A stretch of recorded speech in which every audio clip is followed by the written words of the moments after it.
Okay. I thought it was just freaking genius. All right, let's get going here. What are the chances I can mess this up? Wait, can everyone just here, just let me. I need everyone to like recite the same thing so I can make sure everyone's volume is all good. Just say like subscribe to and then your Twitch name with Twitch Prime. Okay. So Dottie, go ahead and go first. I just gotta get a little check. Subscribe to Duddy Style with Twitch Prime. I think he's good. DB. Subscribe to DB Fanboy Gaming. Twitch. You're in and out there. I don't know if it's supposed to talk, but No, the volume not. is good. Okay. Okay. Illusion. I got you. Subscribe to Illusion_OG with Twitch Prime. Boom. Spirit. You will subscribe to Superior Control with Amazon Prime and Tier 1s. And then Steph is the last one. Subscribe to Majin Stuff with Amazon Prime. We'll go to 132%. I think that's good. If anyone Also, do not forget to subscribe to PewDiePie. That's true. Oh. We actually need you guys too. True. And then the last thing before we get started is I was thinking, do I need to un-VIP the past streamers just for this podcast so that you guys stick out? Because I actually have to VIP Illusion and Steph before we get going. I forgot to do that. That way, when you guys like type in chat to kind of shout yourselves out later on, that Yeah, people will see it easier. people will see it. Yeah, it's separate from other people. Yeah. I forgot where it rolls, huh? So Clam, it's not personal. Drayan, I'll hit you soon, okay? Nothing personnel, kid. And then Goose, that's it. And then I just gotta search. I'm sorry, guys.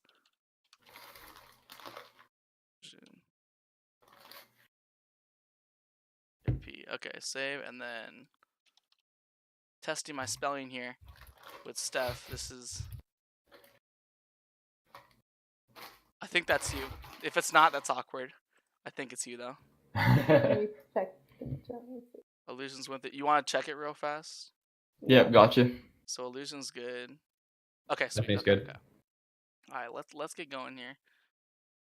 I don't have a diamond. What?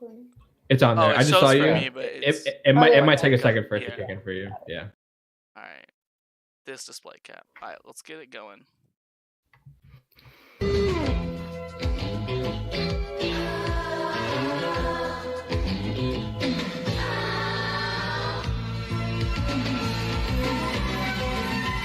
Whatever happened to predictability? The milkman, the paperboy, evening TV. Did I get delivered here? Somebody tell me, please. This whole world's confusing me. Clouds as mean as you ever seen. Ain't a bird who knows you're true. Then a little voice inside you whispers.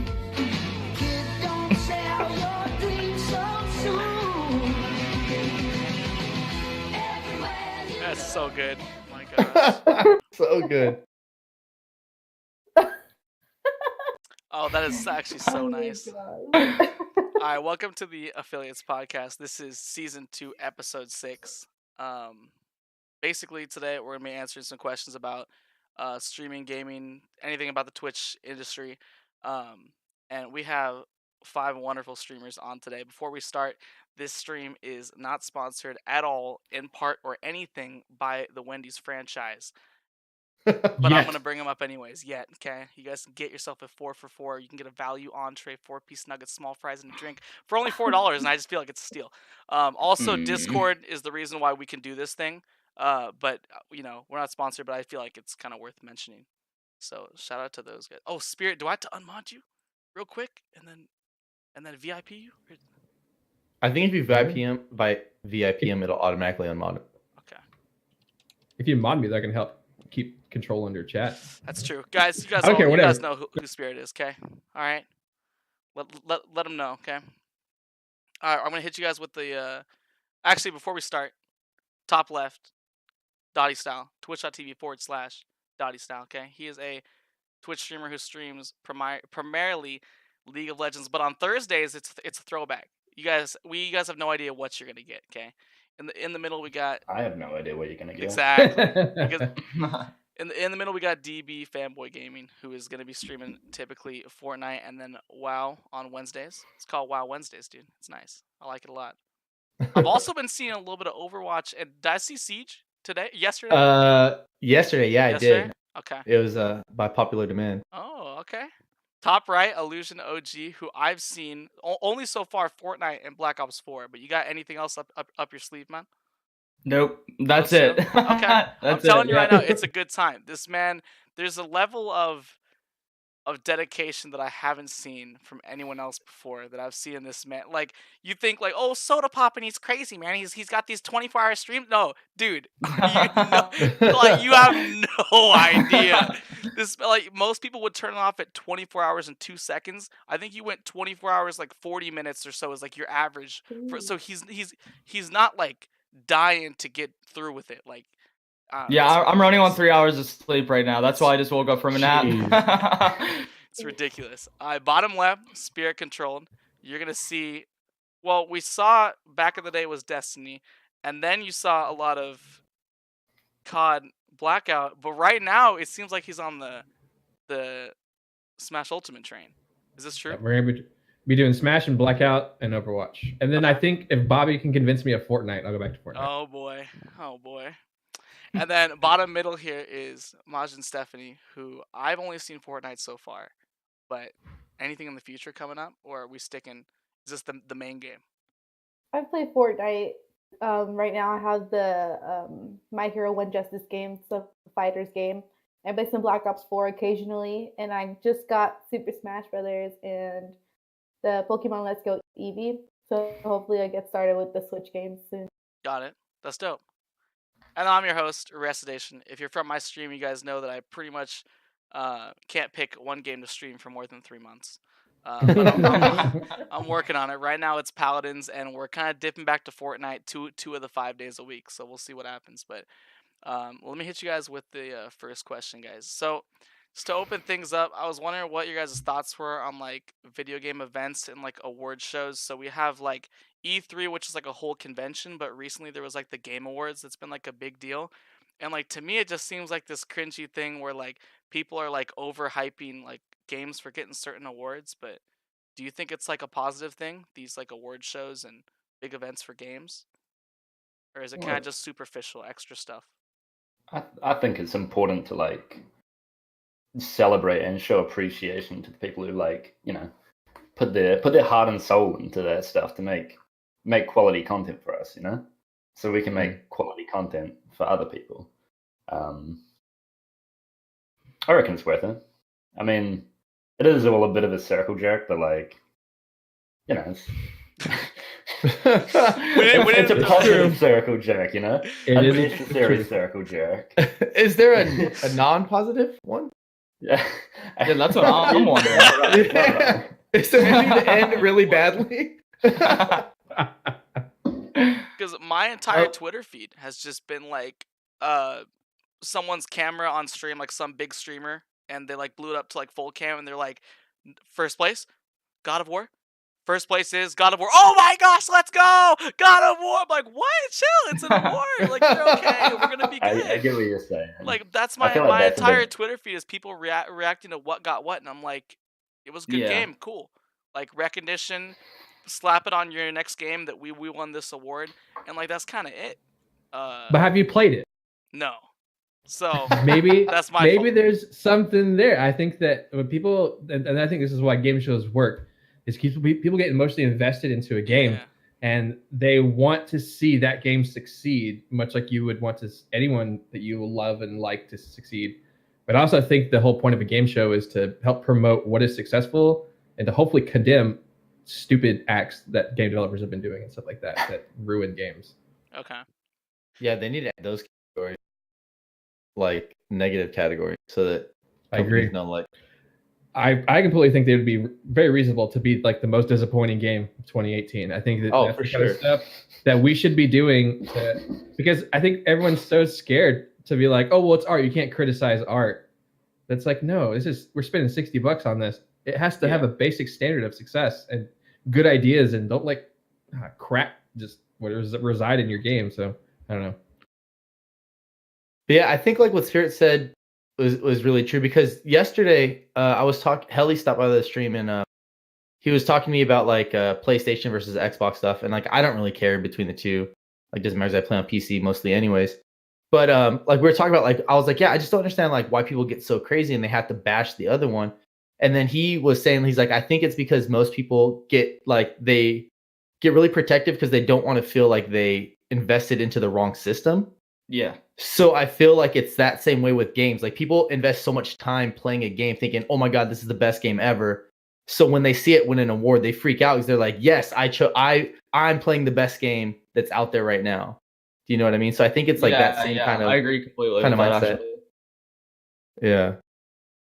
Is what they were saying, like with Fortnite and Black Ops 4. When Black Ops 4 first came out, they said that Fortnite was completely just going to die out. Like no one was going to play Fortnite anymore. That Black Ops was just going to be the top game right now. But we still have, as long as we have like our big streamers like Daquan and, for example, Daquan and Ninja playing Fortnite, and they stay on that basis. I want to say they'll still have like competitions, and like they'll have like E3 with those big video games, no matter what it is, as long as those video games stay in the spotlight, I guess. For sure. I agree completely. Wait, so Recidation, were you talking about just like your like friends reacting to this, or are you saying these were like bigger streamers, and it was like Oh, my okay. entire feed. And to me, like it just seemed like the cringe like outweighed like my willingness to like accept that like this is like a legitimate thing, because I feel like everyone's trying to make like video games like a little bit too serious, kind of like like Yeah. esports, like these teams that like put in all this work, like that's so respectable to me, to where like Yeah. I could definitely see that being there. But I feel like they're trying to like over intensify it, and I'm just like, just let it kind of happen, you know.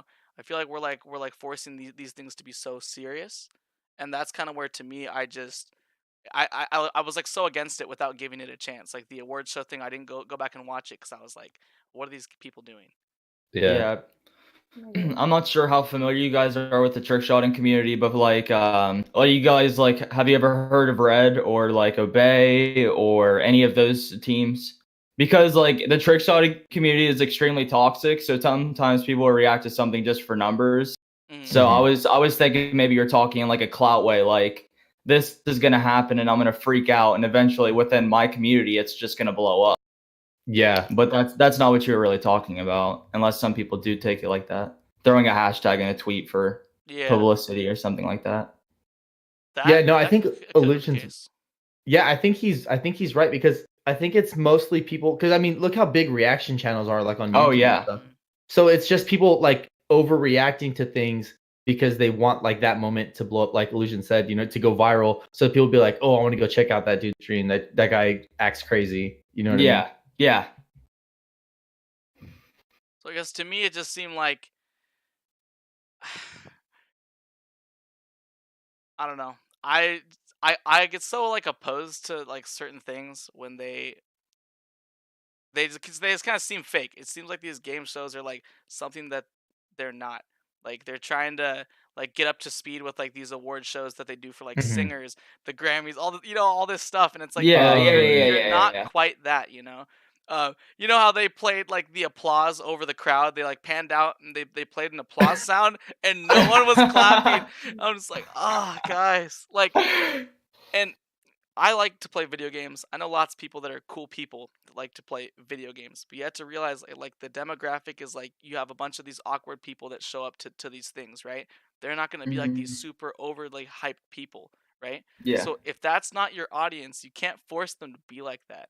I'm not saying that the award show in itself should be awkward, but I feel like it's more awkward to me when I see like the owner of some game being overhyped and that's just not their personality. You hire people to do that, you know, to get overhyped about your games and stuff. Yeah. That go on stage and kill it and do well. But I just feel like it's a bunch of people trying to be who they're not. And like that's like a turnoff. Like, yeah, for sure. It's very disingenuous. I mean, even some of the Emmy stuff is disingenuous, or all of those awards. But I think that it's not so much an issue that it is a celebration. It's a fact that it's being executed poorly. I think that celebrations and awards for stuff like that is definitely necessary and important. And I can get why people don't like it because it's being run poorly. But I think to frown on the celebration is kind of, I think it breeds a very negative environment to where we're not giving people praise for the good stuff they do, of you know. course. But definitely there are people who suck at it, and there are people who Yeah. should not go up on stage, and they need to be smart enough to realize that. That's just bad business, though. Yeah. Bad business management. Who's doing the voting for these awards? It's Is it by the fans or is it by like no idea. people in the business? I think it's the business. I would think that it's like these big critique people, like whatever It's- Rotten it's- Tomatoes yeah. is for video games. I don't know. Yeah, it's big critic people. So again, that's a big disconnect. That's why there's usually like a People's Choice Awards kind of thing, but that doesn't get enough backing because that's not being financially backed. I mean, the people only have whatever. They don't have corporate sponsors. So Yeah. we won't hear much about that one, but you'll see it get like Game of the Year, certain stuff of various different accolades and stuff. Yeah. But anyways, yeah. Anyone else on this topic? I just thought I'd get it started with something that I feel like only mattered to me, but I'm glad you guys had opinions about it because I was like, am I the only one that thinks this is a little weird? But thank you. I Did you appreciate guys you guys. recently see the big backlash Daquan got for not entering the winter scrimmage? I think it was the winter one. Oh, I did not. He got a bunch of backlash because he's one of pro players in TSM. Is he in that? I don't know. TSM, I yeah. believe so. Yeah, TSM. Yeah, he's in one of those big streamers, and obviously it was for money. So it was kind of his audience was giving him just a huge backlash on why he didn't join and why Ninja didn't join. And obviously everybody knows why Ninja doesn't join. I mean, he has his own corporate going on. And Daquan was just kind of explaining to his chat how it isn't always the big streamers that are going to be in the day, like in the spotlight. That way they have to give like smaller streamers the spotlight so they are able to be nominated for these awards type of thing. Yeah, that's definitely good for him. Like not everyone feels like I think we talked about TwitchCon and we were saying like, oh, do we feel like these big streamers feel like they're obligated to go? Like it's your like you better be there because that's why we're putting this event on is for people to come and meet you. So it's like yeah, with these events that games put on, not every like top streamer or top player is like should feel obligated to like go out and like participate. I mean, there's some people that stream for entertainment and not skill. It's just like if they like, hey, Res, you should join a Paladins like 1v1 tournament. Your boy's gonna get clapped first round, dude. So I wouldn't. That's not what I'm doing. I'm trying to get better, but like, you know, just because I stream a certain game doesn't mean like I think I could like compete at some high level. Where you got like Illusion that probably could for like COD and Fortnite. I feel like you could, like having been on like a team, right? Yeah, I mean, I'm not a part of Colt anymore, but I was just a streamer. I was no like player. So like if like Illusion's on like a new team, like he shouldn't feel like he has to compete at the highest because just because he's on a team, like he might just want to chill out or whatever, or just not be a part of it. You know? Because when I rejoined Colt, actually, I've been in Colt a couple times. The first time I was in as a trick shotter on COD, but like joining a team as a streamer is definitely more pleasing, just because like. I was kicked from Colt the first time because I wasn't supplying clips in the Dropbox. So, like, if you're not meeting the standards of the teams, then you feel pressured and you're not doing enough. But when you're doing streams, then clearly all you have to do is just stay active and do your own thing. Okay. Let me hit you guys with question 2, okay? And I have like a little visual to put up on stream. But basically, I was wondering like what specs do you guys think that you like need to stream, and then can like a kind of poor visual still get views, even if it's like good entertainment but it's like a poor visual. So like does anyone want to get into like the specifics? Because like I don't know anything about computers. I had help from I literally don't know anything about computers. Got you. So I can't help you. So oh sorry. Oh, go ahead. What were you saying, Stephanie? Go ahead. I'm struggling too. I mean, I have no idea. I didn't know anything about streaming. My best friend just had the wild idea to be like, hey, how about we start streaming? Because I forgot our best friends. We have like a group of like 6 guys who we all normally stream with. And we're just like, we all crack up so hard. And we're like, hey, why don't we just throw the idea of streaming? Because we're all so funny. And I didn't have anything to begin with. Like, as you can tell, I'm still struggling. I'm using earphones and I'm using my laptop webcam. That isn't the best. So, I mean, we all get from somewhere, I guess. We all start somewhere. I guess it depends. Or here you can speak.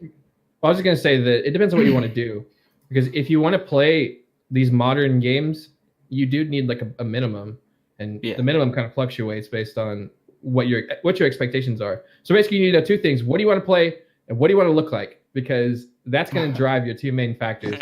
And if you are okay with a low quality, like putting everything, literally if you want to play Black Ops, put everything on low quality. Yeah, you're going to need a specific GPU and a basic CPU, which I can help you find all that stuff, but I don't think I can throw out numbers or basics, because I mean I think that does kind of fluctuate based on what you expect. So I don't know. There's a lot of factors to get in place, but I mean if you want a camera, I recommend C920. That's Logitech C920. It's I think what almost everyone probably here is using. Yeah. I'd be willing to bet. Yeah, and so it's a standard. It's pretty funny how it's become a standard. And then God, I don't know. I can get you some specs if anybody's actually seriously curious. Tell me what you want to do, and then I'll help you get some specs. And it might not even be like specific numbers, like you need to have like an i3 or like you need to have an i5. But let me post this in chat. This was my Here. let me pull this up real fast. Oh yeah, I remember that from the last one. This picture, yeah, and shoot, can I pull this up as a copy link? Give me a second. Let me pull this up for you guys. So while he's pulling that up, I just posted a link in chat. There's a website called System Requirements Lab, and they'll tell you the bare minimum to run the game. And so by the time you take in the amount of CPU and the amount of bandwidth needed in your machine to stream at a specific quality, you're going to need the recommended option for that game that you want to play. So go to that website, look at the game you want to play, look at the recommended. You're not going to be able to play the minimum and then stream on top of that. You're going to overload your junk, and it's going to be miserable. So again, find out what you want to play, look it up, get the recommended at the very minimum to be able to stream it and play it at the very lowest of settings, and then scale up from there. Yeah, like me, I can say like I had like double, almost triple like the viewers that I had now running like the Ryzen 3, and like let me pull this up on stream. And like this is literally, so this is like the sweatshirt that I'm wearing right now. This is the same sweatshirt. Like this picture. This is like 2 a.m. This is the first night I got affiliated. This is the camera I used to use, guys. Wow. I'm telling like straight up. So, and the fact that I still have like the fact that I like I'm pulling like 30 viewers, like I don't know, man. Like if I could pull 30 viewers with like a trashy camera, I had the Ryzen 3 at the time, but I got so frustrated with like dying because of like a FPS drop to like 50 that like I'm like I need to upgrade. So I ended up getting better stuff. But I feel like based on the quality that you want of the game that you're playing at. So like DB, I think the first few times I went in DB's stream, he was like, I want it to look nice, I want it to look clean, like I want it to look pretty, right? You want like the highest quality. And then for me, I'm just thinking, I just can't do that. Like I literally can't. Like it just won't run. And I think some streamers that talk about like, oh, if you have your effects down lower, you can see people easier and stuff. And like, these big streamers that have these low settings. So I was thinking like, I think people will still watch me if I have like the lowest of the low, as long as the entertainment value's there, right? Yeah, that's what I was gonna say. I was gonna say like clearly, kind of what Spirit was saying is maybe like the certain game you're playing, you might need an actual like minimum or whatever, but just depending on the streamer, if you have like a dedicated fan base, I think that like sometimes there just is no minimum.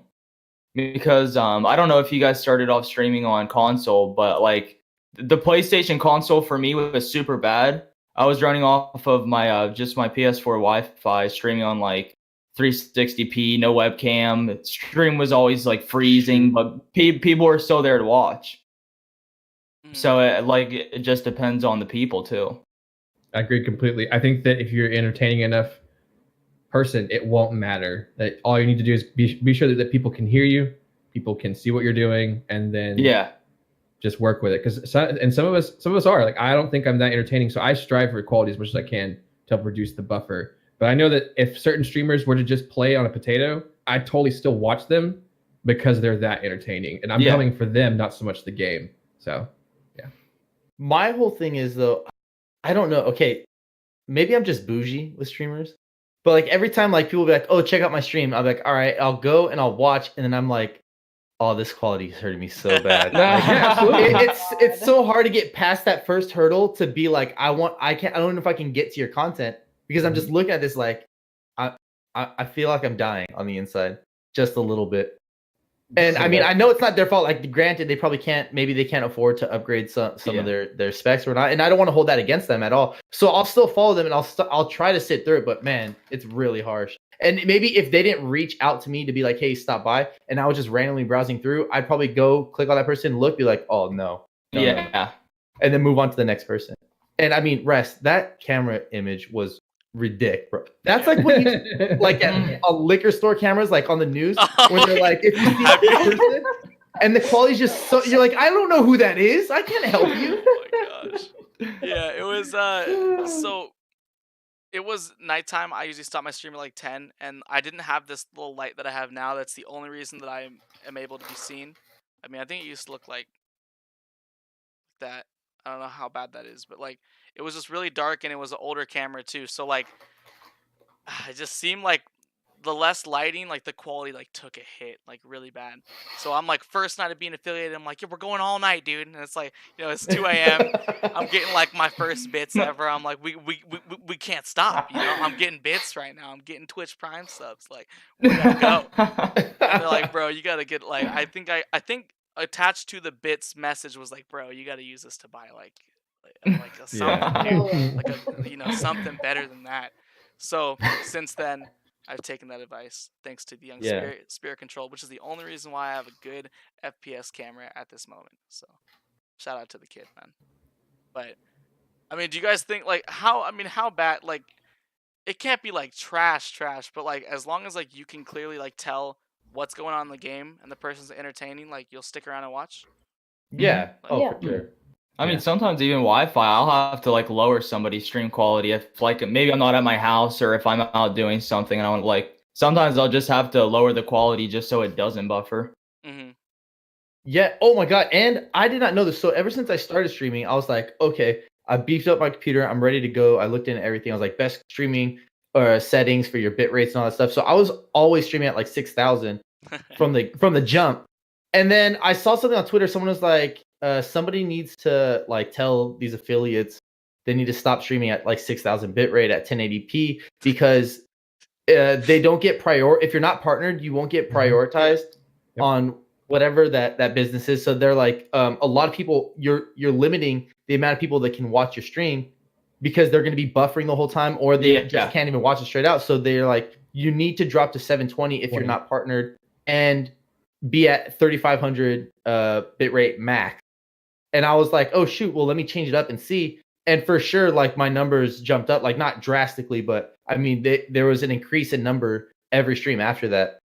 So I was like, oh, I had no idea that was even a thing. If I didn't see that on Twitter, I never would have known. I continued streaming at 6,000. Yeah, I have one person that's come on my stream probably about 5 times, and just because of him, I might change it. But when I look at my clips, I can see the quality. I'm like, I don't like 720. Like for my clips, it's not clean enough. So I went up to 810. But sometimes you're able to downscale that to 720 to view it, right? So every time he comes to my stream, 810 question mark, 810 really, 810 can't watch. I'm like, like man, I might need to put it down. But like the clips, dude, the clips gotta look clean, like they gotta look nice. Yeah. But I want him to be able to watch. So I might bump it down to 720. But like 810, dude, looks nice. What about 1080 or 8? They're actually going to 810. 810. So like it's like what it's like right. I thought he meant 1080 the whole time. It's right above 720. Really? It's like 810. There's different options in OBS, and I just did the one that's right above. If you don't like the quality, that's bitrate, dog. You need to bump your bitrate. So bitrate is how many pixels, or if you want to put it that way, it's if you want less pixelated view, you need more bitrate. And so okay, so I might be able to bump that up then. Yeah, what's your bitrate right now? I think it's 3K or 3,250 maybe. So there's a website. I know DB was mentioning like there's a butter zone, and there's obviously a butter zone for that. But if I'm not mistaken, you can send the resolution and the bitrate, and then they process it to be whatever based on that priority thing that DB was talking about. And so when I first researched it, because that was a big deal on YouTube. YouTube is super strict on the bitrate that you upload the video to and the resolution crap like that. And so I had mine at 720 and 5000, and I think that gives you crystal clear at 720. So that's 720 HD per se. And now I don't know if that gives you, if there's a process, if there's a hierarchy to who gets to do what at what time for the HD matter. But anyways, if you got blocky stuff, try bumping your bitrate a little bit, see if it helps. Okay. But 810, is that like a metric system? Dude, Like resolution? it's right. I don't know if I can I check while we're, no, I can't mess with that while I'm streaming. But it's just the one that's right above 720. It's like 810 by, is it like 965 or something like that? I think that's the resolution. I don't know. But I don't know, the way I see it is just like, I want my clips to look nice for if I make like some video, but if it's gonna stop people from watching, then I should probably just bump it down. But have any of you guys used like the OBS like setup wizard where it like it detects like your settings and like tells you? Because it always says 6K bitrate 1080p, and I'm like, I can't, dude. You need to stop. Like, trust me, I've tried. But that thing claims that I can run a lot higher than I am, so that's why I didn't feel bad doing 810, because my PC believes in itself a lot. So Are you playing games on like ultra high definition or high definition? most of them are low. Like the only thing that I have at like the very lowest, I'd say, is like PUBG, which is I can't try that anymore. But Fortnite is, everything's low except for like view distance is like second from highest. Hey, Rez. What's up? You can tell your Fortnite the quality was low on my stream. It looked kind of weird when I logged onto your stream. It looked like we'll bump it up. Old school. Really? Oh, really? Like, it's that bad? It looked like old school. Oh boy. Okay. Like quality. I was gonna ask you how you were playing it on PlayStation 2. Okay. All right.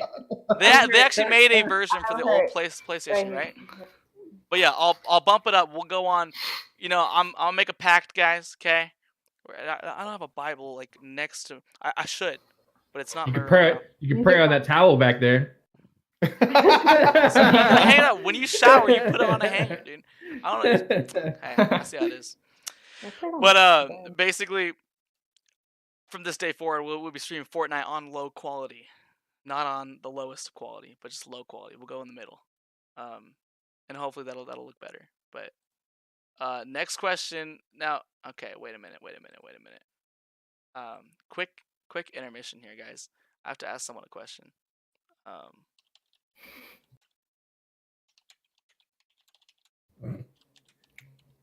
The answer is yes. I'll marry you. All right. No. You can just type it back. Yeah, you can. That's fine. Okay, I just want to make sure because I'm not. It's sure actually something I kind of throw mentioned on my somebody stream under too. the So bus yeah, that's or fine. something. No, no, you're fine. All right, so this question was because plus you put it in my chat 2 podcasts ago, so I'm like, okay, it's public that he said it, but so Illusion's question is from 2 podcasts ago. We've been saving it for when he was on. Okay, this has been in the works, but his question is, with mature content enabled, what are the extremes you can go, to, with what you say? And he was saying, sometimes he gets a little out of hand, but not in like a toxic way. But it's just kind of how his friends and him communicate with each other. So when you have mature content enabled, kind of how far can you go? Basically, is the question. Anyone can start off. Twitch lets you. As far as Twitch lets you.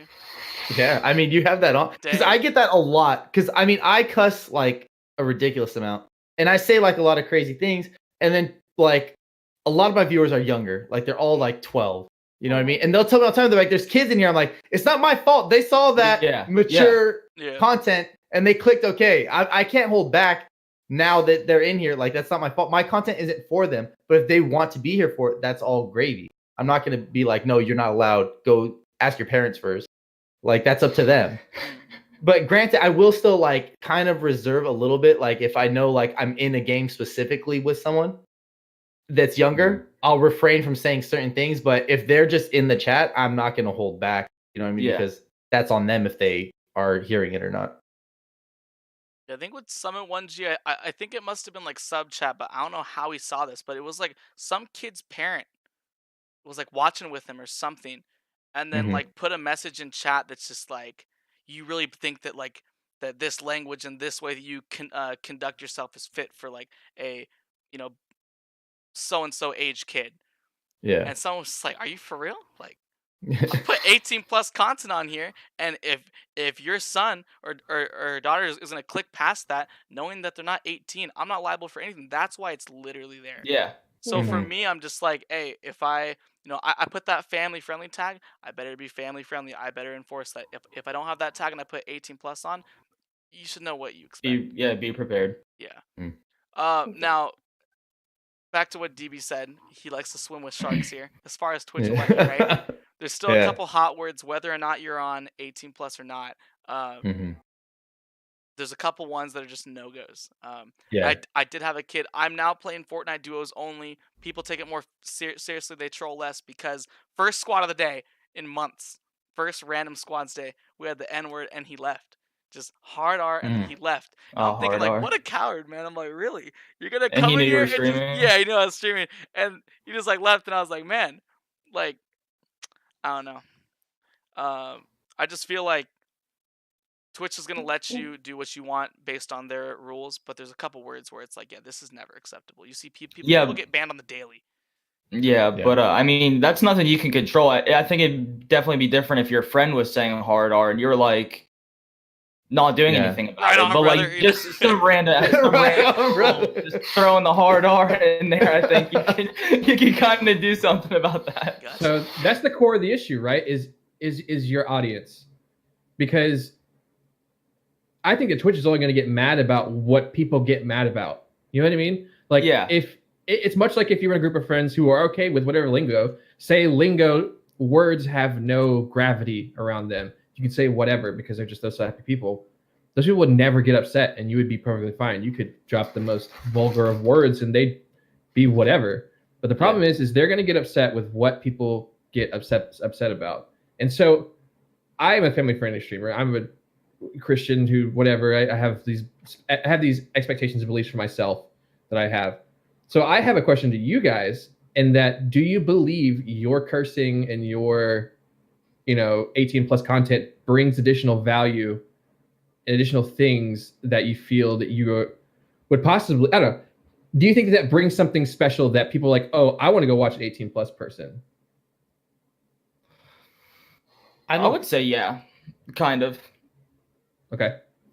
Just because, like, sometimes I do get out of hand on stream. I'm sure, like, maybe DB's stopped by or Walrus, which I would probably ask him about because he's watched a decent amount of my streams. But like, sometimes I do get out of hand. But like, I feel like that's why people like it, just because like you're not trying to be somebody you're not. You're just.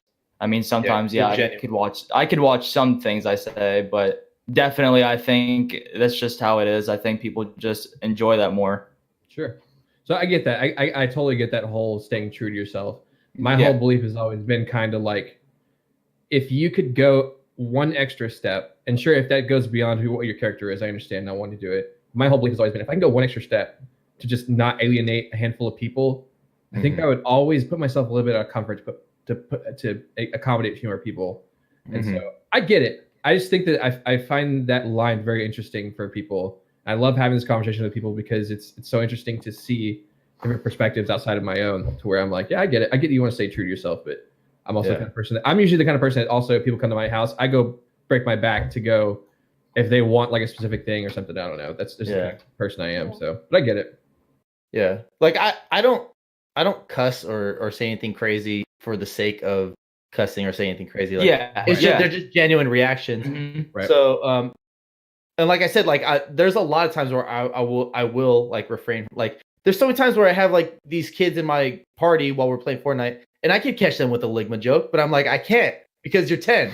You know what I mean? Like I'm gonna get put on the list instantly if I hit you with that.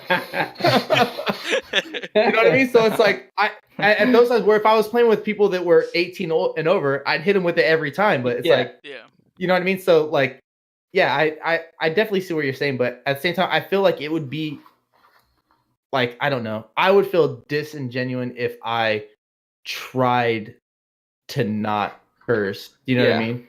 Absolutely. I totally respect that. I mean, I watch streamers of all beliefs and languages and stuff like that. But if that means, I would much rather someone stay true to themselves than to try to be something outside of the core of who they are. Because that's what we go to streams for, right? Is for the people, for the streamer, and to experience them in their element. So Yeah. Dottie, I just saw the dog on your shirt. That dog is amazing.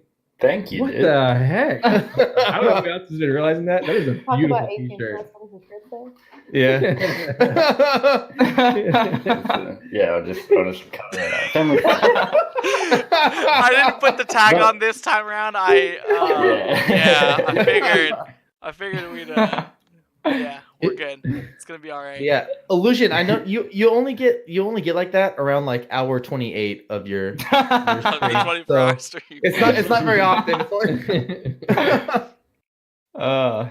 And the way I see it too, like there's kind of a COD demographic of like this type of confidence and like, you know, I mean, to where like people like that. They like to see people get fired up about like Yeah. playing COD, or when they die. Like there's a reaction of that you would expect from a COD player, where it's like it's not this out of ordinary thing, you know. That's what people expect. For the first time in a few years, I played in a search and destroy lobby, and you better believe I shut him down, bro. We were in between every round. I'm telling the kid to brush his teeth. I'm telling him he's at the bottom of the leaderboard getting cold. Let me give you a jacket. You know, I'm flaming him. Now, I don't curse at all, but like I feel like I have to get creative with the insults to kind of dance around language. But to me, I don't know. I feel like you should be able to walk around your house and play my stream and not like have to worry about anything, right? Like when I'm watching Summit 1G and I got like max volume and he gets like a super close kill, he has 2 HP and he's like, your mom has a wiener, and I'm just like, wait a minute, hold on. Wait a minute. Like if I walk by my like mom or dad, they'd be like, what? Your mom a what? A what?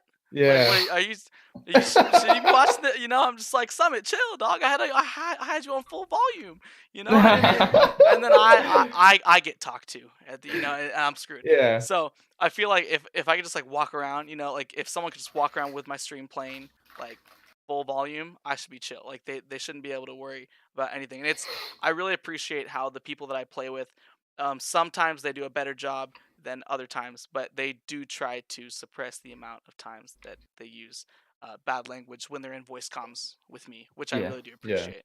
But yeah, that's just what I think. I think you should be able to view my stream anywhere at whatever volume without being worried that someone's gonna be like, "What?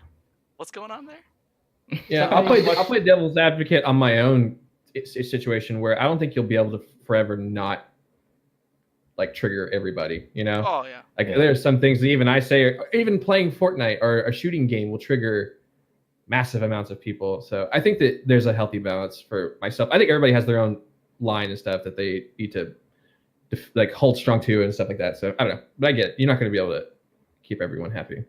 So don't people also say that like most like family friendly streamers like aren't funny or something like that? Like they kind of seem like you might need that degree like to be funny though, because that's what I think a lot of people like think. I think there's like a stigma with it. Like you think like wholesome, like Bob Saget, like you know what I mean, comedy, like knee slappers, and I mean, not Bob that you don't Saget have the best, not that you don't have path. the best knee slappers, rest, but like you know what I mean? Yeah, of course. But yeah, I think that has it. Like if when you see someone's family friendly, you like that's like, you know, the joke, the Christian Minecraft server, like, oh, you can't say frick on my Christian Minecraft server. Yeah. Like that whole thing, you know what I mean? So yeah. I think that kind of ruins it for everyone. Yeah, I can see that. But I mean, watching like Spirit, I had no idea that Spirit's channel was family friendly. Not that you're not, but it never dawned on me just because it felt like just regular content. Right. And so that's kind of the thing. I can get into a whole discussion about this, about how Christians should be accommodating and loving and not condemning and judgmental. So that's kind of my thing is I'm never judgmental. My Discord is a Christian Discord. The name Love is Strong as Death, Lasad, is about a scripture. And so, but when people come in, I don't tell them to shut their yap, no dropping F-bombs right to come through the door, unless I've got 12-year-olds in my immediate lobby. But I'm all about like, let's get to know each other. Let's get to have a relationship before I'm like, hey, let's tone it down a little bit. It's just how I am. I'm not going to ever condemn or judge someone unless it's like extreme hateful. I have a very strong line of someone's being hateful and racist. I don't do it. I have zero tolerance for that crap. But everything else is, I'm like, dude, we're just here to have friends, build relationships, have fun. That's what takes priority more than me trying to slap a gavel on somebody. So yeah. Steph, what you got? Well, I'm just with you guys on that one. Where I feel like people out there kind of just expecting some streamers to automatically drop cuss words. Yeah. Like it's just as an expected. Like some people, like I go in, like there's a huge example. I go into one of the people I used to watch. Some guy I used to watch all the time. He was one of my favorite streamers. Then he came up to obviously like I have like an 18 plus thing because I'm not that much older, but I went into a stream and it popped up the 18 plus right away, and they're talking and making weird, like, it was like NSFW, kind of like in the stream, where it was like they were moaning, they were talking about. What's this channel? I'm not. Can we get a link? Can we get a link? Oh my gosh.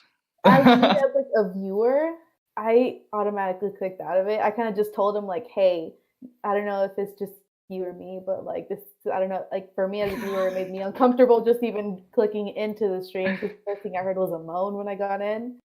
So She was been watching Dottie's stream. Yeah. Come on, don't put me on blast like that. Yeah, God chat's damn. calling me out for moaning too, so I'm just kind of sitting here quiet. I didn't want to say it. I was like, I heard that on Lucian's channel multiple times.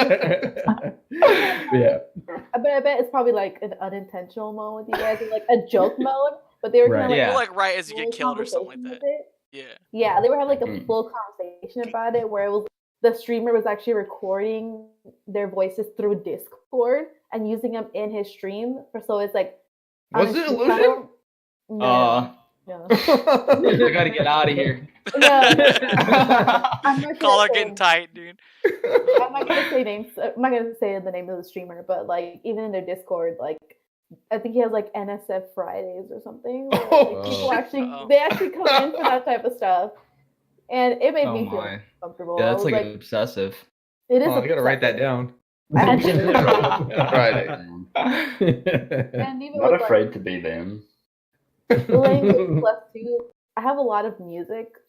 That's the thing about like Sugar called me out on it the other day, where I have a lot of Kendrick Lamar, and obviously Kendrick Lamar drops those like N bombs, and like he drops like the F bombs, like he says the word bitch in some of his songs all the time, and like it's hard to see and put family friendly music when you're a family friendly stream, I guess, because it's just your natural music to put in. There's Kids Bop. Oh my gosh. Oh, Wow. you want to Oh, what? put Bot, yours chill out. I can't say frick. Did someone approve that, please? Thank you. Limp's already on it. He Wow. knows it. I have a very. It really caught for it. All right, let's just. Oh, hold okay, up. all right. Okay, I have a very strict word list because it's a long story. Okay, we have a very extensive list. Okay, frick is not on there, but it's close enough, so I just have people approve it. When it gets approved enough, then it stops getting caught. So. Oh, okay. Got you. Sorry about that. It's I It's forgot all to good. turn I my won't say fricking forgot to anybody turn anymore. my server off. But go ahead, Stephanie. Sorry. That was just the Pause. big thing. Like that's Okay. the first thing that came up to my mind when you guys started talking about like the 18 plus thing. Yeah. That guy streamer. It guy just made me uncomfortable to a point where like he was recording like other females' voices and like he was recording like the males' voices and like he even had one of the females who was actually moaning his name. It was just really Just curious, how many Oh views my did this dude goodness. have? around 20, Hogs. 25, 30. Oh, It was like 20 to 30 views. Oh man. Time to make a career change. Yeah, I know. There it is, Johnny. That's what I'm And talking there's about. the most awkward Partner thing push. was- it was so Partner. I'm done. Oh my god. Sorry, Stephanie. What were you saying? No, it's just one of the worst experiences I've ever had on like as a viewer, I guess. Where Yeah, I I had to, could see we're not expecting that and going in and be like, oh, let's go say hi to so and so, and then Yeah. pop in and it's like, whoa. and like he actually ended up saying that I was like as a viewer, he was like, if you don't want to see this, like the title was because he had changed the title after I had gotten in there because they had just like started their like fun, I guess. They ended up one of the girls in the chat ended up fighting me, and then he thought we were fighting because I said like this is kind of uncomfortable. And then he started fighting me about it and ended up intentionally kind of like messaging me after saying not to come into his streams if I feel uncomfortable about it. Oh my Dang. gosh. The White Knights Yeah, have it got- mounted, dude. it got extreme. So that's just my thing. That's the first thing that popped into my head when I started talking about that. Yeah. Just don't show up Fridays. You know, why don't I Don't show up nowhere Fridays. near.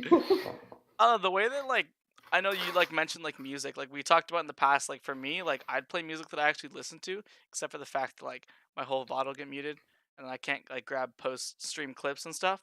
So like if I can't get like the clip, like that's more valuable to me, like getting the clip than like playing music that I actually like. Like Yeah. there was one day I was having like a really bad day, but I already didn't stream for 2 days, so I'm like, alright, I'm just gonna play League and throw on music that I actually like. I just like tore up, and then there were like big plays, but like there weren't music with it, cause like I just played whatever I usually like listen to. Not that it was bad, but like, it was just copywritten stuff. So, but yeah, I don't think that music with like curse words necessarily like just like defines you, because I'd say like that's like a lot of like the top music right now. There's a Yeah. couple songs that are a little far that I know that Limp and Dottie and I know that they take it to the next level, and that might be, if that was like a regular thing in your playlist, I might get like a little bit concerned. But Ram Ranch, for example, Ram it's a Ranch. classic, dude. I think the worst So- of her on my streams like Kendrick Lamar, because Mm. like Sugar doesn't even like the fact that he throws out the N word in some of his songs. Yeah. So I'm like, sorry, Sugar. I like change the song and play some like Yeah. Ariana Grande because that's what they want to hear. But like, I had to kind of stay away. I love Kendrick Lamar. He's like my favorite, but I gotta kind of stay away from my favorites just so it doesn't. Yeah. Viewers don't get offended, I guess. Got it. So they don't click Mm. away because of the music. Why don't you just search like radio edited or the non-explicit versions? That's what I'm gonna do because all of it's completely on my phone. Like, because I use my iTunes that's connected to my phone. So Yeah, it's kind of iTunes like should my have the personal- non-explicit There's a version. couple Yeah, 'cause it- songs where it's like we only hear about a quarter of the song when it's like the clean version. I'm just like, oh my God. Yeah. Like every Yeah, like exactly. F word chain with like a bunch of other words, like they just play like a blender for 3 seconds, Yeah. and then it goes Enjoy back the into the instrumental. song, and I'm like, oh Have boy. you guys ever heard that like explicit version of BITCH "Don't Kill My Vibe" from Kendrick Lamar? Yeah. Oh, It's Trick, one of the don't kill my funniest- vibe, dude. Yeah, that exactly. Trick, It's one of don't- the funniest songs I've ever heard. And that like, that Lil Pump, Kanye. oh like god, that yeah. one, like if you listen to Yikes. that, like non-explicit is like, what? This isn't a song anymore. Yeah. exactly. feel. It just changes the song. I don't think it's enjoyable to listen to when it's explicit. So I just Ram Ranch. take out the. Do you have to be on music. 18 plus? You think for that kind of music though? Like, do you That's think what that I would that imagine. alone? Yeah. Yeah. I want I to would say say yes. yeah. Okay. Yeah. Now let me hit you guys with the next question. I'm gonna have DB go first because Ooh. not that he has experience with this, but it's his own fault, dude. I was wondering what are your guys' thoughts on stream sniping, dude. Stream sniping. Oh. I just want to know. God. Yeah. Take it away. Dude. Okay, so here's the deal. I don't mind stream sniping when I want to stream snipe. Do you know what I mean? So I do like a queue system normally where I just play with people, and people always want to stream snipe. Like, oh, can I stream snipe you? It's like, no, because honestly, like sometimes that queue gets backed up, man. People wait like 45 minutes, and then we get in a game, and it would suck for someone just to pop in, stream snipe, murk us, and then that dude just waited 45 minutes for nothing, and then I have to move on to the next people. So that's why I designate stream snipe time. So it's like, okay, here, I want to make it easy for you. You guys want to stream snipe? Let's do it this way, but don't do it like on other people's like time, kind of. But I mean, if I didn't have that thing and I was just playing, people were stream sniping me, I think it would get really, really irritating. Like, I don't know, it would for sure ruin the game for me. Yeah. Agreed. I I think. agree. That Go ahead, Spirit. I was just gonna, that's pretty solid. Because my whole aspect's always been stream sniping, bring it on. Like, Yeah. I love an extra challenge. Like that person's got advantage. Dope. Come at me with advantage. Let's see if I can get you. But yeah, that's take away from someone's enjoyment. Like someone's waiting in the queue and then they get stream sniped. That sucks for them. That's a huge loss for them. So yeah, I think that's good. That's a good system that you got, DB, where you're designating times. That's pretty dope. Yeah. The way I see it is like I think that stream snipers like okay, you can try to add to the content. I'm like down with that. So there's dudes that like you guys know my favorite streamer is Summit1G, and when we Wadu. played like PUBG, yeah, you got guys like Wadu from Shroud stream. You have Banana Man that stream sniped everyone that was top in PUBG, and they just like mess around in like voice comms. It's like a fun thing for them. Or you have a guy that's name is Trox, and he plays like super loud music and just tries to stay near Summit so the proximity sound goes off, but he can't find him. He never kills ever, but he's just gonna be a pain. And there's times where Summit's like ran around like a building just chasing him like 4 times in a row, and then he like went prone, and then Summit just kept circling, and the guy's just prone the whole time with the music. And you got guys like that that are like really funny. Like I was gonna stream snipe Summit yesterday and the day before in Sea of Thieves and try to board his ship and then recite a commercial that he was in for Audio Technica. And but I wasn't able to get in his game. But like just like trying to add to the content, I think that's chill. Now, if you take over the show, maybe that's all right. If like the streamer seems chill. But yeah, I think just trying to go in and kill him, like how impressive is that to like know someone's like every move? Like I think that kind of ruins the experience. But that can make you look good. Yeah. If you pull it off. Like bring it on. Yeah, but you have Yeah. all these other streamers Get getting good, banned scrub. for it. You know? Just- But you have like Yeah, people like- getting banned I for get it, it. right? Like I we get it, talked yeah. about Yeah. last week with the Fortnite deal with like with the Ninja, Ninja. like enjoy your your ban or different streamers. No, but it's not just Ninja. Like I know we rip at him every now and then, but like a lot of streamers that are like at the top, they think they're extremely good at the game because they are really good, right? And then they tend to think that they're a little bit higher than they are, and they think that, oh wow, this is automatic ban, no question. Yeah. Because Yeah. I'm me, and I think I caught you stream sniping, 100% you're out of there. But I feel like I'm a little bit more lucky that I don't play on PC, that I get stream sniped as oftenly. Mm. Since I'm a console player, I feel like I rarely get console players in my streams. So I feel like I'm a little more on the lucky side to not be able to get stream sniped. Is So I it know not? it does happen. Is it automatic cross-platform? Because I was playing duos and I got a PS4 dude twice in a no. row. Oh, so I was on a No. different mode If by accident. if a PS4 person plugs in a keyboard, Oh yeah. Yeah, he'll no, get put on the PC servers. Oh, Exactly. okay, so that's what happened. Because I was gonna say, like, I thought it was automatic, and I'm like, hey, maybe people will stop hating on console streamers because we're all in the same boat now in our games. The We're only all thing, mixed the up. only way it's cross-platform right now is with the tournaments that are going on. Mm. Those are cross-platform. The higher points you get. Besides that, there's no way for console players and PC players to play together unless either keyboards plugged in or a PC player is playing with a console player. Then Yeah. console players get put on the PC players' Okay. platforms. What else do you guys think about the whole just like the whole topic of stream sniping? Well, yeah, I think it's fun. I like But it. yeah, like Spirit said, if I had that kind of skill to where I could where I needed the extra challenge, for sure I'd be more about it, but I don't. So please don't do it to me.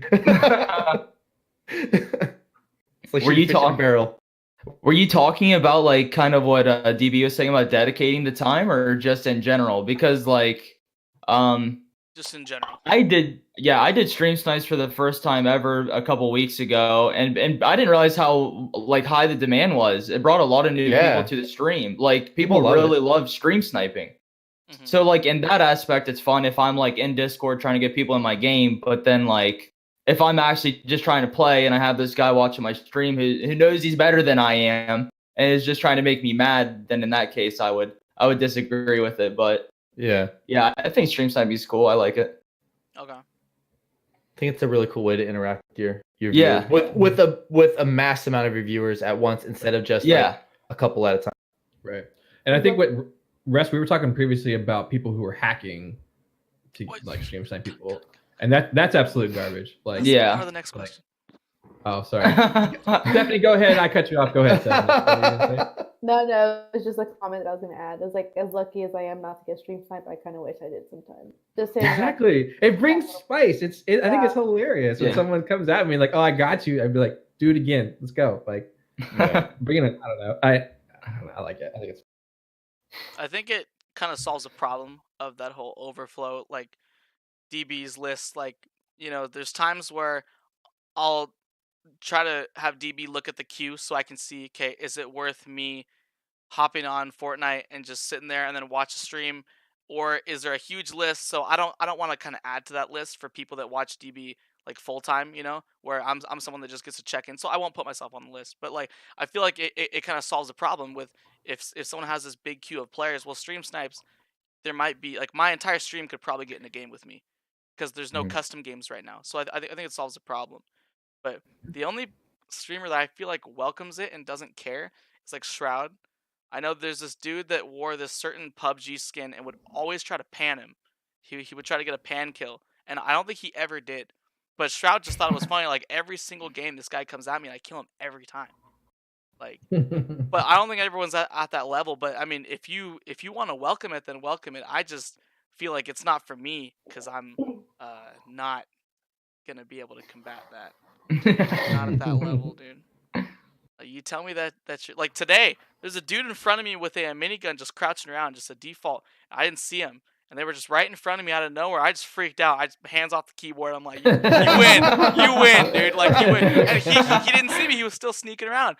And then my duo killed him. And he was like, "What are you doing?" I'm like, "He scared me, dude. I don't know. Like I wouldn't like that, dude. Like I couldn't do it, but I'll have Spirit open up with this one then because it kind of diverts into like cheating. I was curious, like, um, how should companies like deal with cheaters affecting big streamers like in competitions? So you have like that big winter event thing, and like Tifu and then like some smaller streamer both didn't make it in because of cheaters.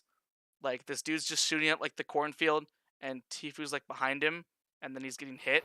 And I'm just like, okay. And I get that you can say, okay, maybe he wouldn't have qualified. Okay, but maybe he would have. I feel like there might be some Yeah. accommodation. But you're also not just gonna say, okay, only streamers can like get this second chance at it. Like I'm not saying you should like reward big streamers, but if you should reward people that got hackers against them and they have proof and try to figure out a way to accommodate it, or else the hacker wins, right?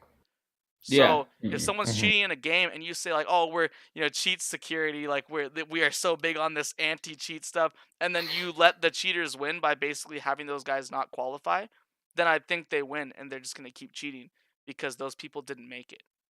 Sure. So I feel like something like, do you guys think that they should accommodate or be like, "Hey, we can't help you just because you stream our game"? I think that the game, as a business owner, if that was my business, I'd say, I failed you. That was my fault. You get a free pass. And then immediately, I think that there should also be like a bounty out on whoever had that hack.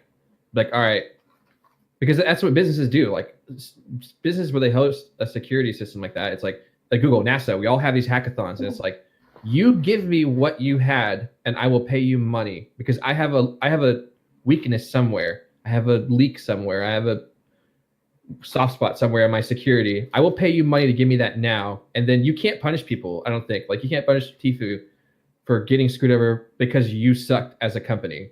Mhm. You should be taking care of them, apologizing, and fixing it. And I think that hackers like that are garbage people, and they destroy what makes the game a game by doing that crap.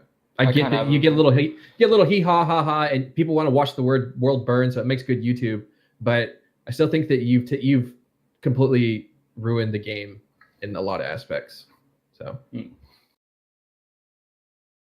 I was You gonna know? say, I feel like, yeah, I mean, if we're talking about Tfue, I feel like if this were to happen where now hackers are killing big streamers and they're getting free passes, then it would turn into hackers killing the big streamers so they get a free pass.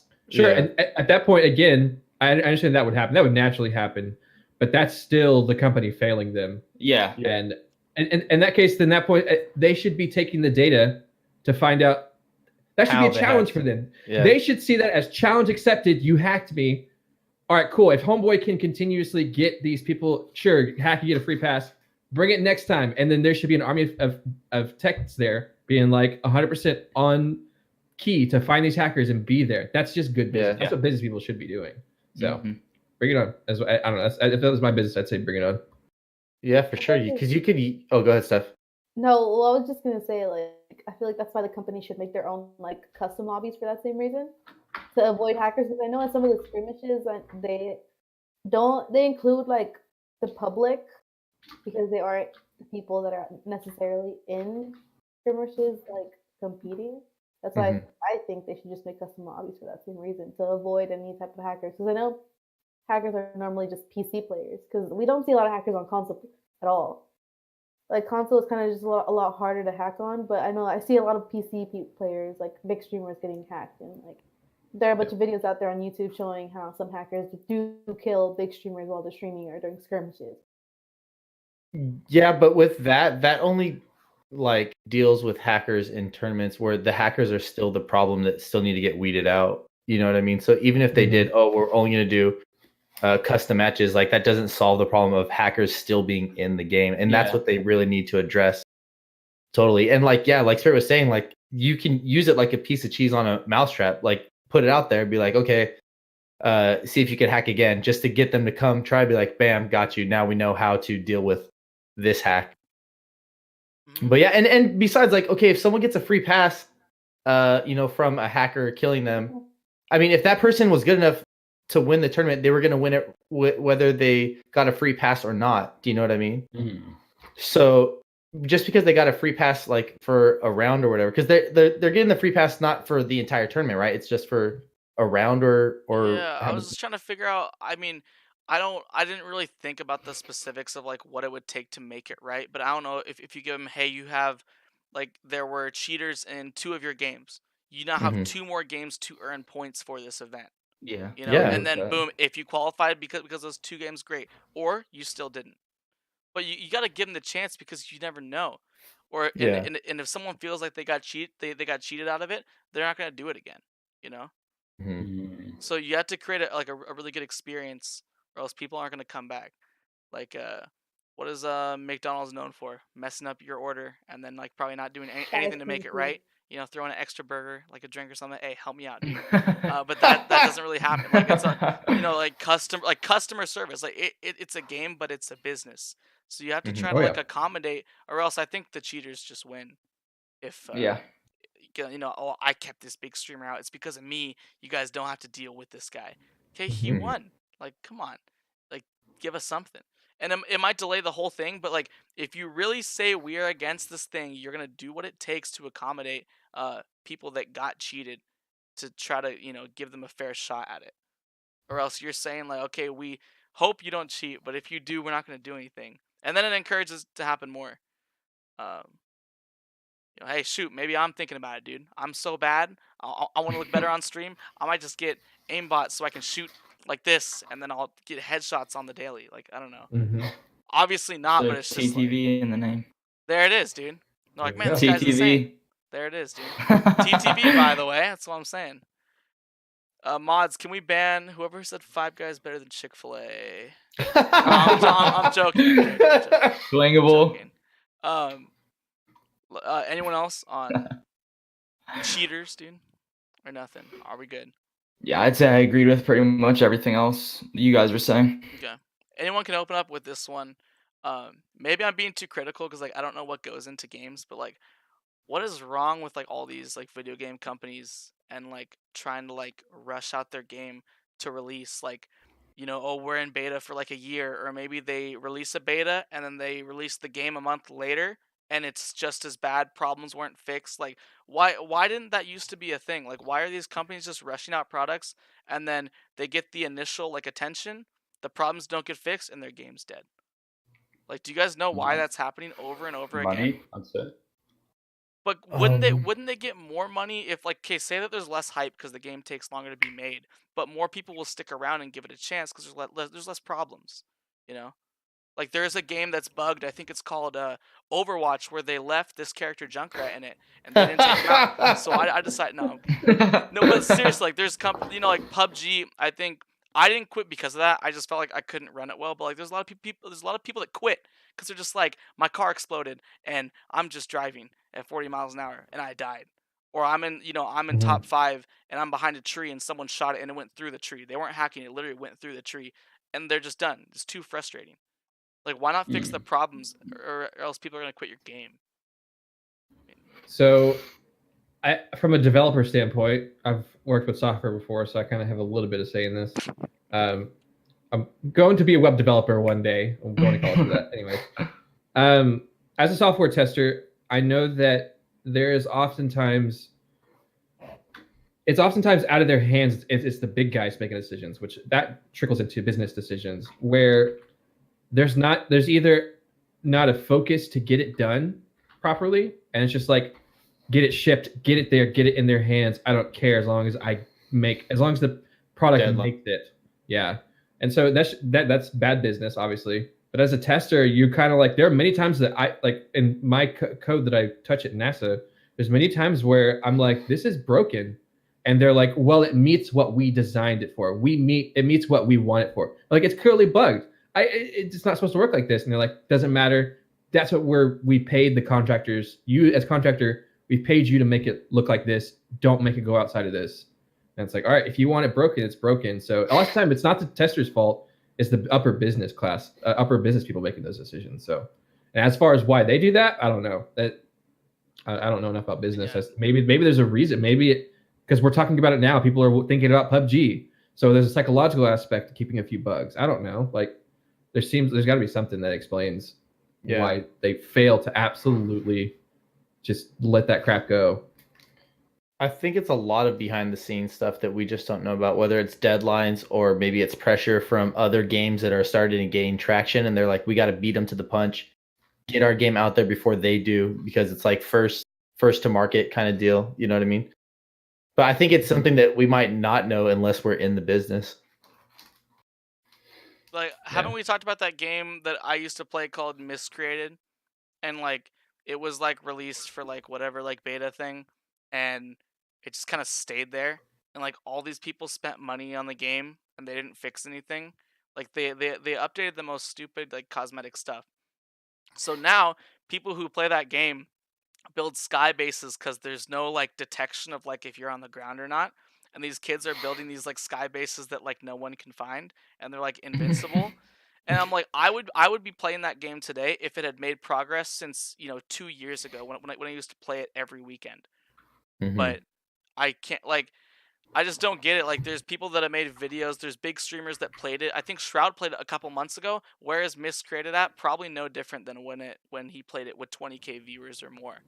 So I'm just trying to figure out, like, do you guys not think that if you just took more time on the release, or like maybe you even made it free for a while, you can come out with the big thing, the clean, like the clean game that people will stick around and actually play.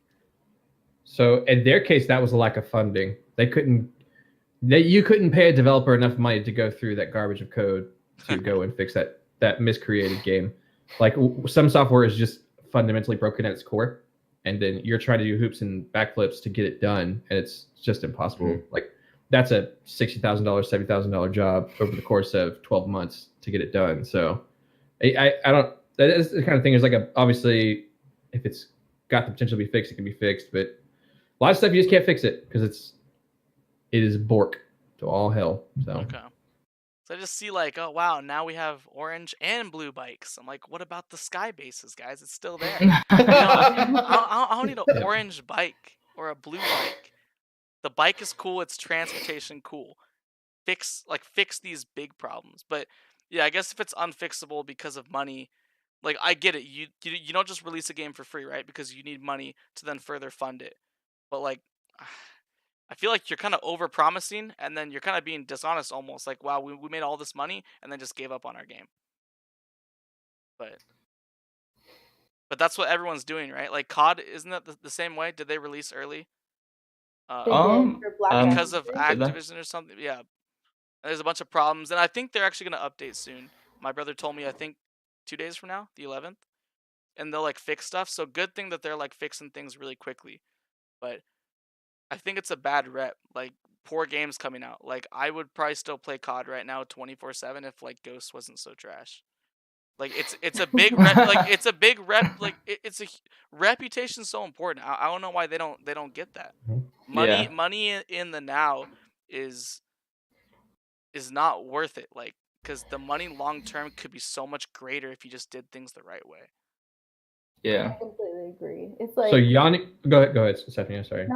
no, it's okay. Like I think that's the big like gaming, I guess, companies are doing nowadays. Because if you guys didn't see the new trailer for Mortal Kombat 11 is coming out, I think it's 11.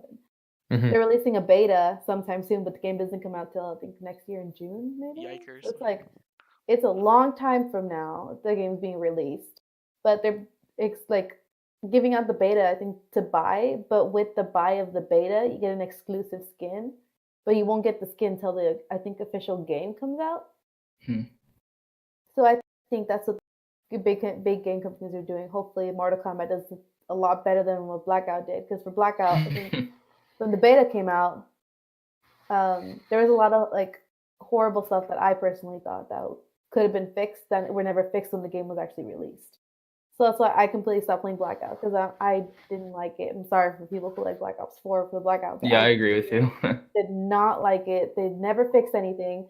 They were saying they released Blackout for the same reason to get feedback from their viewers so they can fix things, but they never fixed anything. Like you said, they're going to do an update in 2 days, but they waited so long to do an update on that game that I think they've already lost some of their people, like viewers, I guess, just people playing the game because they didn't fix it right away when they were asked to.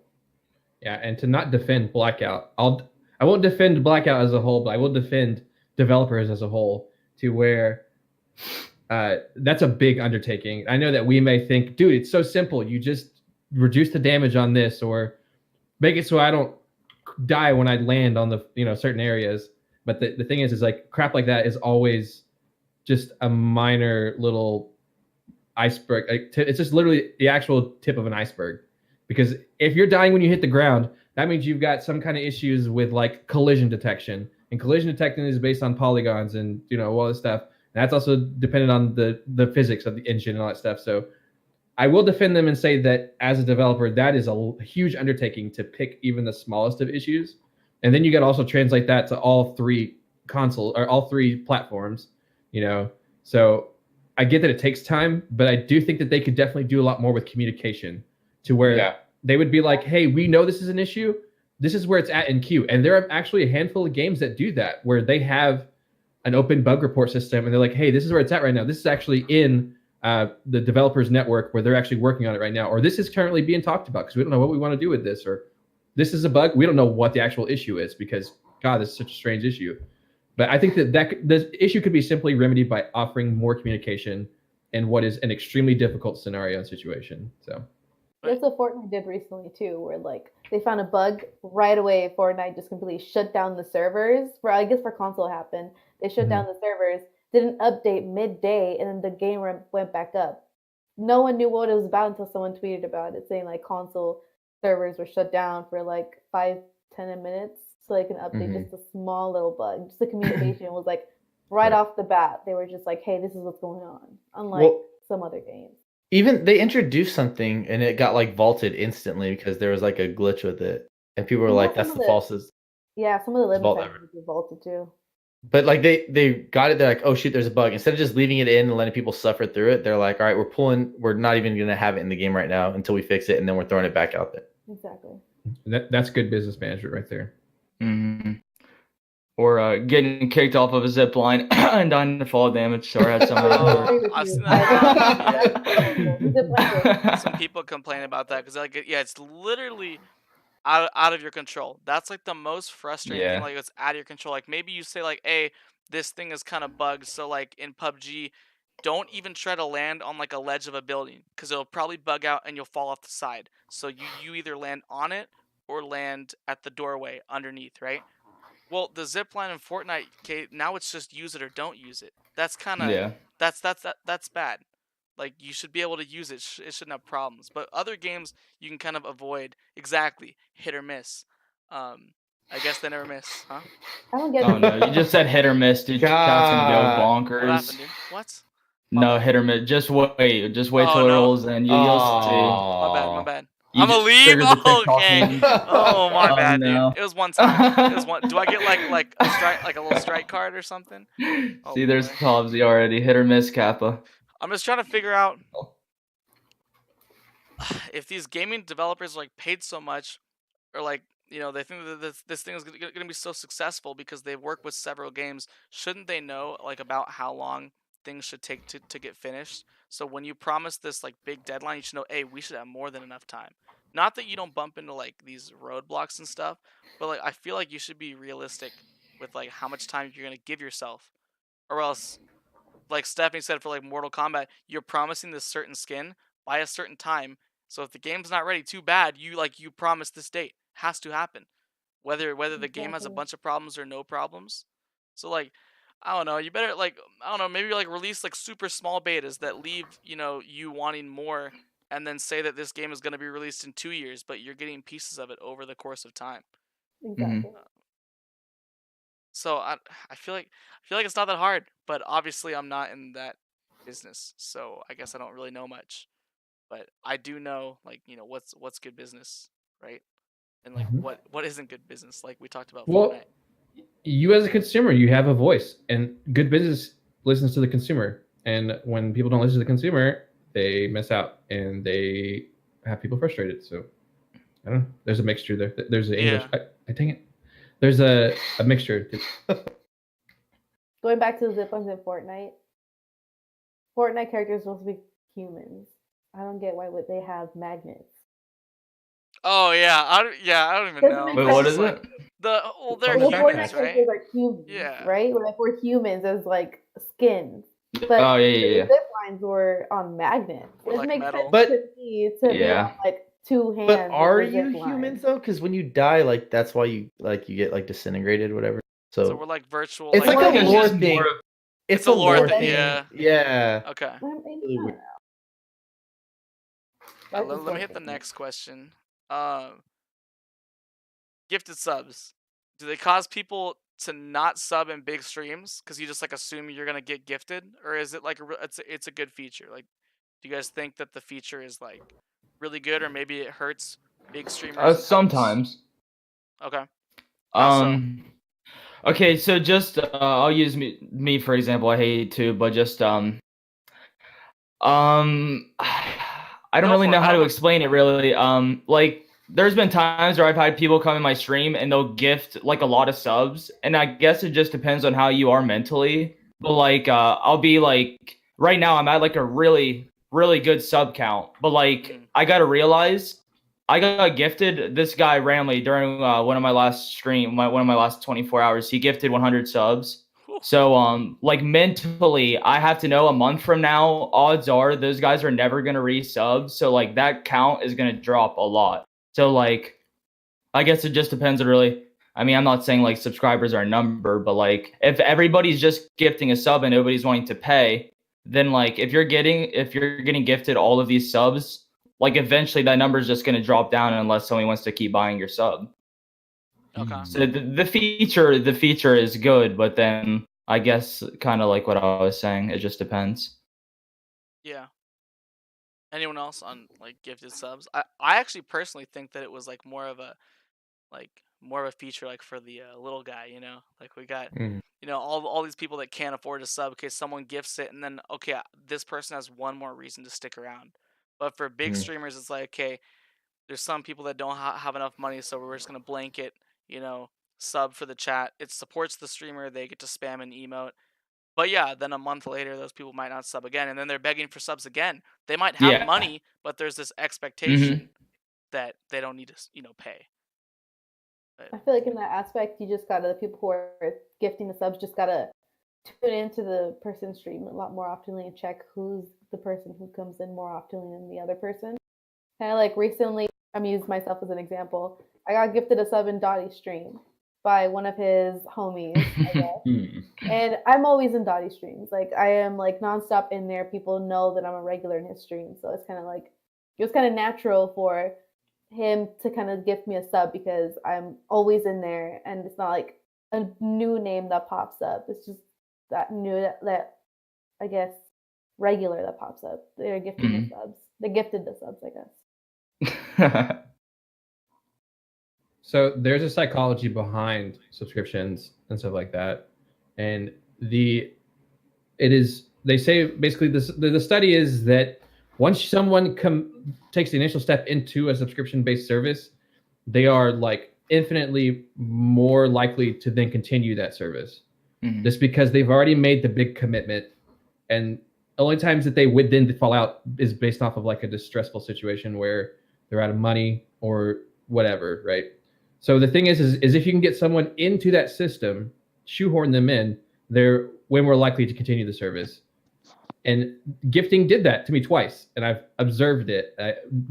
Someone gifted me a sub for you, and I'm on month 4 right now. Shout out to Cena, dude. It's just like a lot of time you're like, man, I don't know if I can commit to this, and you do it, and then the $5 notification comes around. You're like, I got $5 right now. Let's do it. Like I can do the service. I'm committed. I'm invested now. Mhm. Like I've got the badge. I'm showing my support, and it just makes it easier. And there's what is it? The gift November or whatever that was, the sub November. Oh yeah. September. The dollar Yeah. September. Like I've kept every single one of them, and it's just like I'm in now. So I've invested in these people. So Got you. Dottie, what's the thoughts, man? Behind the young gifted subs. I mean,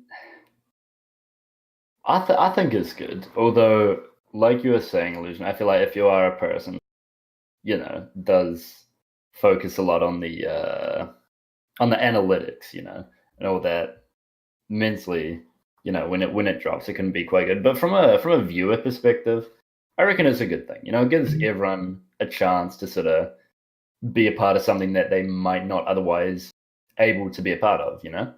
I think that's positive for everyone involved. Mm-hmm. I think I personally would like gifted subs on like a smaller scale, because to me, like, if my viewership is like low, right, and someone gifts like 25 subs, okay, 10 people in my chat are gonna get a sub. All those bots that I can't get rid of are gonna get a sub, and then all the people that have last been on my stream. Not that that's for some of those accounts, that's kind of a waste, right?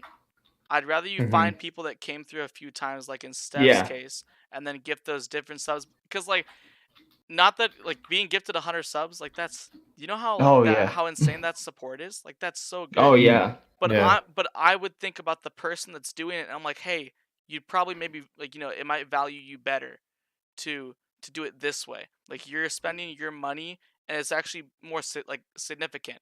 Like I had someone that they donated me $10 like a year and a half ago or something like that. I think like a year ago, I think, to get a battle pass. They're like, Res, you're rolling with these Twitch Prime skins, dude, and it hurts to watch, dude. You really gotta get battle pass. So $10 dono, I get battle pass. I'm grinding out the battle pass so I can get the free V-Bucks, so that next season I can buy battle pass with the V-Bucks that I earned from them getting me battle pass. Yeah. And I've just been doing that. I haven't played enough.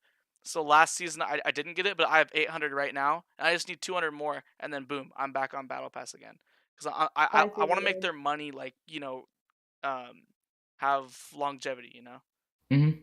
So I feel like I wouldn't like feel bad like, oh, I wish you would have done it then. Obviously it says you're thankful for how much you got, but I think if you're someone with like a lower viewer count, then to me I feel like it wouldn't do me as good, because it might gift 60 people that will never come back. Yeah. Illusion, if you're having a good day, you're at what, like 40, 50. Okay, those went a majority to people that are there, and then people that are usually there a lot, because you always got people coming through. So I think I think it's different based on the amount of people you got in, because it hurt me to see. I think it was 10 subs or 5 subs from Sino, and to see like a bot get it, I was like, oh man, I want to fight whoever. But you put don't that want bot to up complain. there, dude. 'cause then it's Exactly. like, you don't want to complain about it. So it frustrates me. I guess can I make that a topic, guys? Can we get these bots out? Like, what do we need to do to get them out? What do you like? There's like 5 or 6. Like, there's more every week.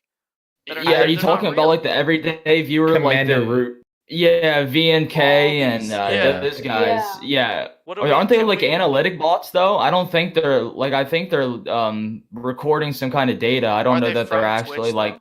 No, Yeah. they're not from. Are Are they they from not? Twitch? They are. I don't think think they so are. because I don't know. There's always people in their chats like self-promoting, but I've complained about it on stream too because I tried banning them back when I didn't know what they were. Yeah. But I think people have told me that they're recording some kind of like analytic or something for the stream. So I'm Yeah. not sure.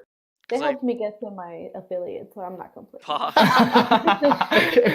Send some more, please. They mess Yeah. with my point system. Like, I feel like if it's from Twitch, you should make it to where they can't get like subs. They can't, because I have to ban them all because they affect my points system. And Yeah. I should probably ban more, because I would assume that a banned account couldn't get a free sub gifted. I would assume, but I'm not sure. But like I Those don't know. those bots, they follow everybody, right? Yes. Yeah, maybe. And then like how Steph said, how those bots help her get affiliate. Yeah. What if it's like Twitch's way of getting people easy affiliation? Yeah, it could be like Just some to kind get of them huge hooked business thing, into- yeah, and getting subs and all that stuff. Yeah, it could be something Yeah. way bigger than what we think it is. That's some Pearl Harbor They can- levels Like, of. we're literally Yeah, gonna no. get taken down Yeah. right now. Watch us get the stream just You would never shuts do that. down. Oh, Daddy boy. Twitch, you would never do that to us. Yeah, not that we would. I'm not. We're theory crafting, guys. This is all a satirical podcast. Lip, can you delete the bot, please? That's we said they're not recording analytics. Most are host bots. Oh, they're not recording analytics. Well, if you click onto their like information, go onto their actual page, it shows like a list of people they're recording or like they're hosting in order. Yeah, I just read that online actually. It said that if you do the command host me, you have a chance of getting hosted for 15 minutes. That's Yeah. something I just read. I didn't know that On was their an actual channel? thing. Yeah, I their guess if you go in their channel. chat and say host me, BRB. then you get a chance of getting on a command or something. I see DB pulling it up. I see you. Because Yeah. like skateboard, longboard, legitimate. Like I don't know about skateboard, but longboard like can legitimately like be in your chat, like and actually talk to you. Like when you win their little host thing, when you're not an affiliate, like they'll actually like sometimes they'll be around and they'll actually talk in your chat. Oh, really? Yeah, only longboard that I've seen. They're actually Huh, like I they're didn't trying to know help people that. get to affiliate. They're really like he's a really dope dude, but like everyone else is just like I don't know. And there's some where like they were in my chat for like 4 days. It was like a new account that came up, and I like called them out by name, and they just immediately followed and never said anything in chat. And now they're not That's in weird. my view count anymore. Not that I'm saying that's like I feel like that'd be like a really smart thing, like some like voice activated bot. I don't think that's the case, but it was kind of weird. Yeah. Electrical longboard, if you're lurking, can you please talk in chat? Hold up. Nope. So you're saying electrical longboard is like the Mr. Beast, but just with views? Yeah. Yeah. He's just of running recent- around dropping As views of on. recent, I don't know how legit it is because like I got like cruise control a couple hosts from like nominating him, and like there's probably like 11 people there, but he got like his notification was like 115 viewer raid Mhm. and host, Hmm. and I was like, wait, but his viewer counts at like 14 after the host, and I was like, So as long as as long as he's not getting in trouble for it, or anyone that's getting these hosts, it's gonna boost up their numbers because in the analytics you got 100 viewer host. I guess no harm, no foul, but like then it gets into the realm of view botting, which we talked about in past podcasts, and I don't want to be a part of that. To be honest, like I don't want to do anything. Like I don't have any control. Like if one of these bots like are view botting or something where it's not legal, and then it ties me to it or something like that. I don't know. I just don't want them in here. If it doesn't up my viewer count, and I don't know, and they're taking my gifted subs, yeah, I'm not about it. I'm not about it. But everyone get on the gifted sub topic. Yeah. Do you care if I type something in the chat? Just No, not maybe at all. something we could talk about. Go for Okay, it, go for just in the Discord chat. Oh yeah, for sure. We'll do that next because this is our last question, and then we'll take ones from chat as after your question. But this is, I guess, kind of hypothetical. I mean, it's definitely case by case, but like, when can you get comfortable like with your stream? Like, can you get into like this routine? Like, What do you mean by comfortable? You want to take your clothes off? What's up, no, Brad? wait. You're When can- comfortable wait a here. minute, comfortable. He slipped into my negligee. Sit I got a down. Papa Cat shirt, by the way. What's up, Dottie? Got cat animal shirts. Cat and dog represent. When can you get casual, loose fitting, relaxed, secure, safe, secure? When can you get? No, that's not good. Loose fitting, relaxed, I mean, I know it's snug, the I know dude. what you're saying. When can you get snug with your stream? Can you get into this like routine? What kind of spurred this question is that someone last week asked a question and they were saying like that they think that their viewer count should be higher, and I was saying like part of it also is like the content. He's like, well, I'm putting out great content, but I'm getting this amount of viewers, and I'm like, wait a minute, you're coming in with the mindset that you have 5 viewers Yeah. and that you've peaked on like this is the content I put out, it's so good. I'm not saying that like there's lots of good streamers that don't get enough views in my opinion, but when can you feel like, hey, what I'm doing is good? It's a gradual growth, or like you don't have to just keep stretching for like new stuff. That's kind of what this question means. Like when can you kind of get comfortable with your like routine, or do you always have to be switching it up and like improving? Always improving. Always. Never You should stop never- improving. Never get comfortable. Both in life, in gaming, and streaming, in everything. Always be striving to improve. Because like for me to not get burned out like on Paladins, I'm like, okay, we're gonna do 3 days Paladins, 2 days Fortnite, and that's gonna be like the routine. And maybe within the game or something, I'm kind of switching out something I'm doing. Like for DB, like you didn't always used to do like the stream snipes, right? But like, No. hey, Fortnite's my thing, but here, hey, this is something new we can do. But I feel Mhm. like there might only be a certain amount of ideas you can do with the games that you choose to play, and then it kind of becomes this like routine. Like, Mhm. can you master that and like, hey, this is my thing? No, because every time I think like I have it down, I'm like, okay, boom, this is it. This is like what I'm gonna do. This is how I can please everybody, keep everybody happy. They're always like, someone will come along and be like, I want to do this instead. And it's like, can I fit that in? And then other people will tag me like, yeah, we should do that. Then it's like, okay, well now I know that there's more. I thought I had everybody satisfied, but no, there's always more that you can always do to keep like your stream fresh. Yes, I agree. I agree too. So Just as far always as like, spice it up a little bit, you know. Mm-hmm. yeah, you should always be striving to spice up a little bit. And I think that I get where some people like want to get comfortable in a game because they're like, oh, this is my niche and I'm good at this game. I don't think there's anything wrong with that. But I think you should also be trying to think, okay, this is my niche game. Can I make it better? Is there something I'm doing wrong? Am I being distracting? Am I, is there something I could be doing better? And that's, again, should be applied to all things of your life. Okay. Like Dottie, I know you have like your typical like you got League and then some days you play COD and then recently like, hey, let's do this Throwback Thursday thing. Like, can like do those ideas like run out though? You know, like I feel like I've thought about designating like a day for a certain thing and like this is what I do, right? And I kind of mix it up because each day is different. But even that then becomes a routine. Yeah, That's kind of what I'm asking. Like I guess. I don't know. I don't think you're ever gonna run out of things to do. I feel like there's just an infinite amount of things to do. Excuse me, to do. But like, I don't know, man. The sky's the limit. You're your limiting factor, really. And like, if you think you've peaked, then you've like peaked. I guess.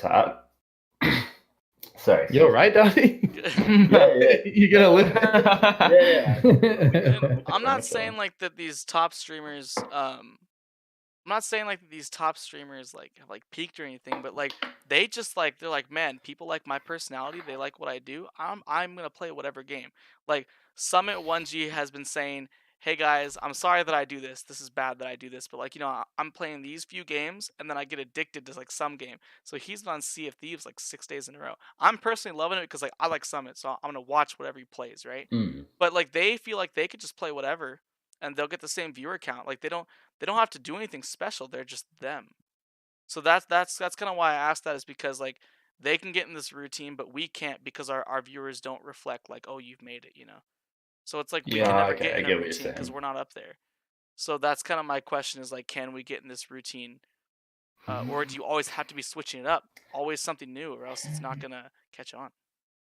I feel like whether or not you've made it, eventually you're going to get bored, or the people watching you are going to get bored. Like, not bored, but just like, I don't know, doing the same thing every day for like 6 months. Eventually I'd want something fresh. Yeah. But as in when are we? The royal we. I don't know. I guess that's up to you at the end of the day. Like, I feel like changing it up too much can also hurt you. Like if you're doing it too often, as opposed to like just writing something out and then seeing, okay, like the numbers are starting to go down, maybe I should try something new, to liven it up. And they're not all going to be home runs. Like you're going to try some stuff that's just going to completely just crash. And then you're like, okay, well now I know don't do that. Because like, even like with my giveaways, like I was like, okay, I've gone through like so many different systems to where I'm like, okay, this is what's going to drive the most traffic with the giveaways.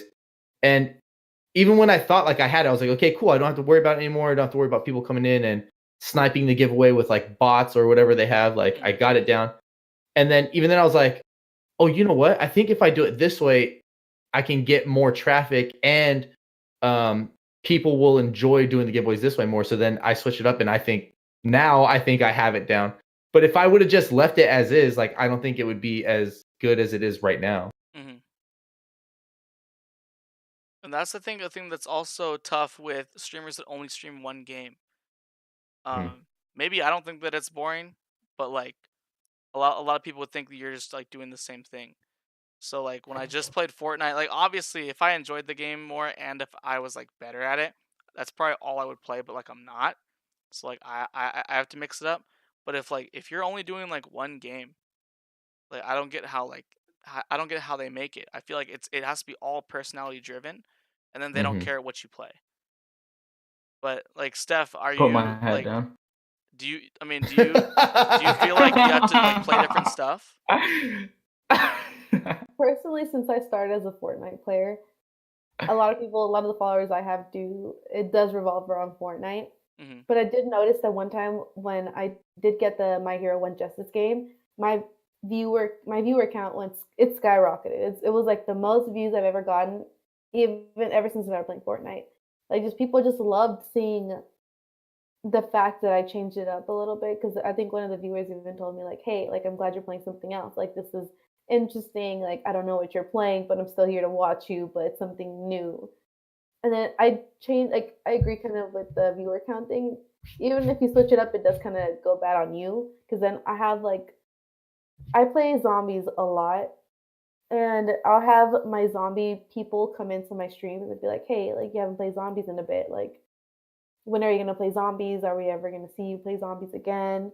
Or I touched on one game. There's like an old PS2 game called Dark Cloud. I don't know if any of you guys know that game. It's a really old style game.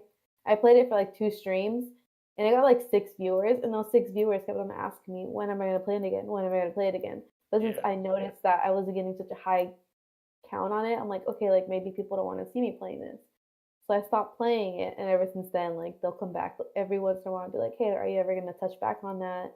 Are you gonna stop playing Fortnite? Are you gonna play something else? And I guess it has its pros and cons. Mm-hmm.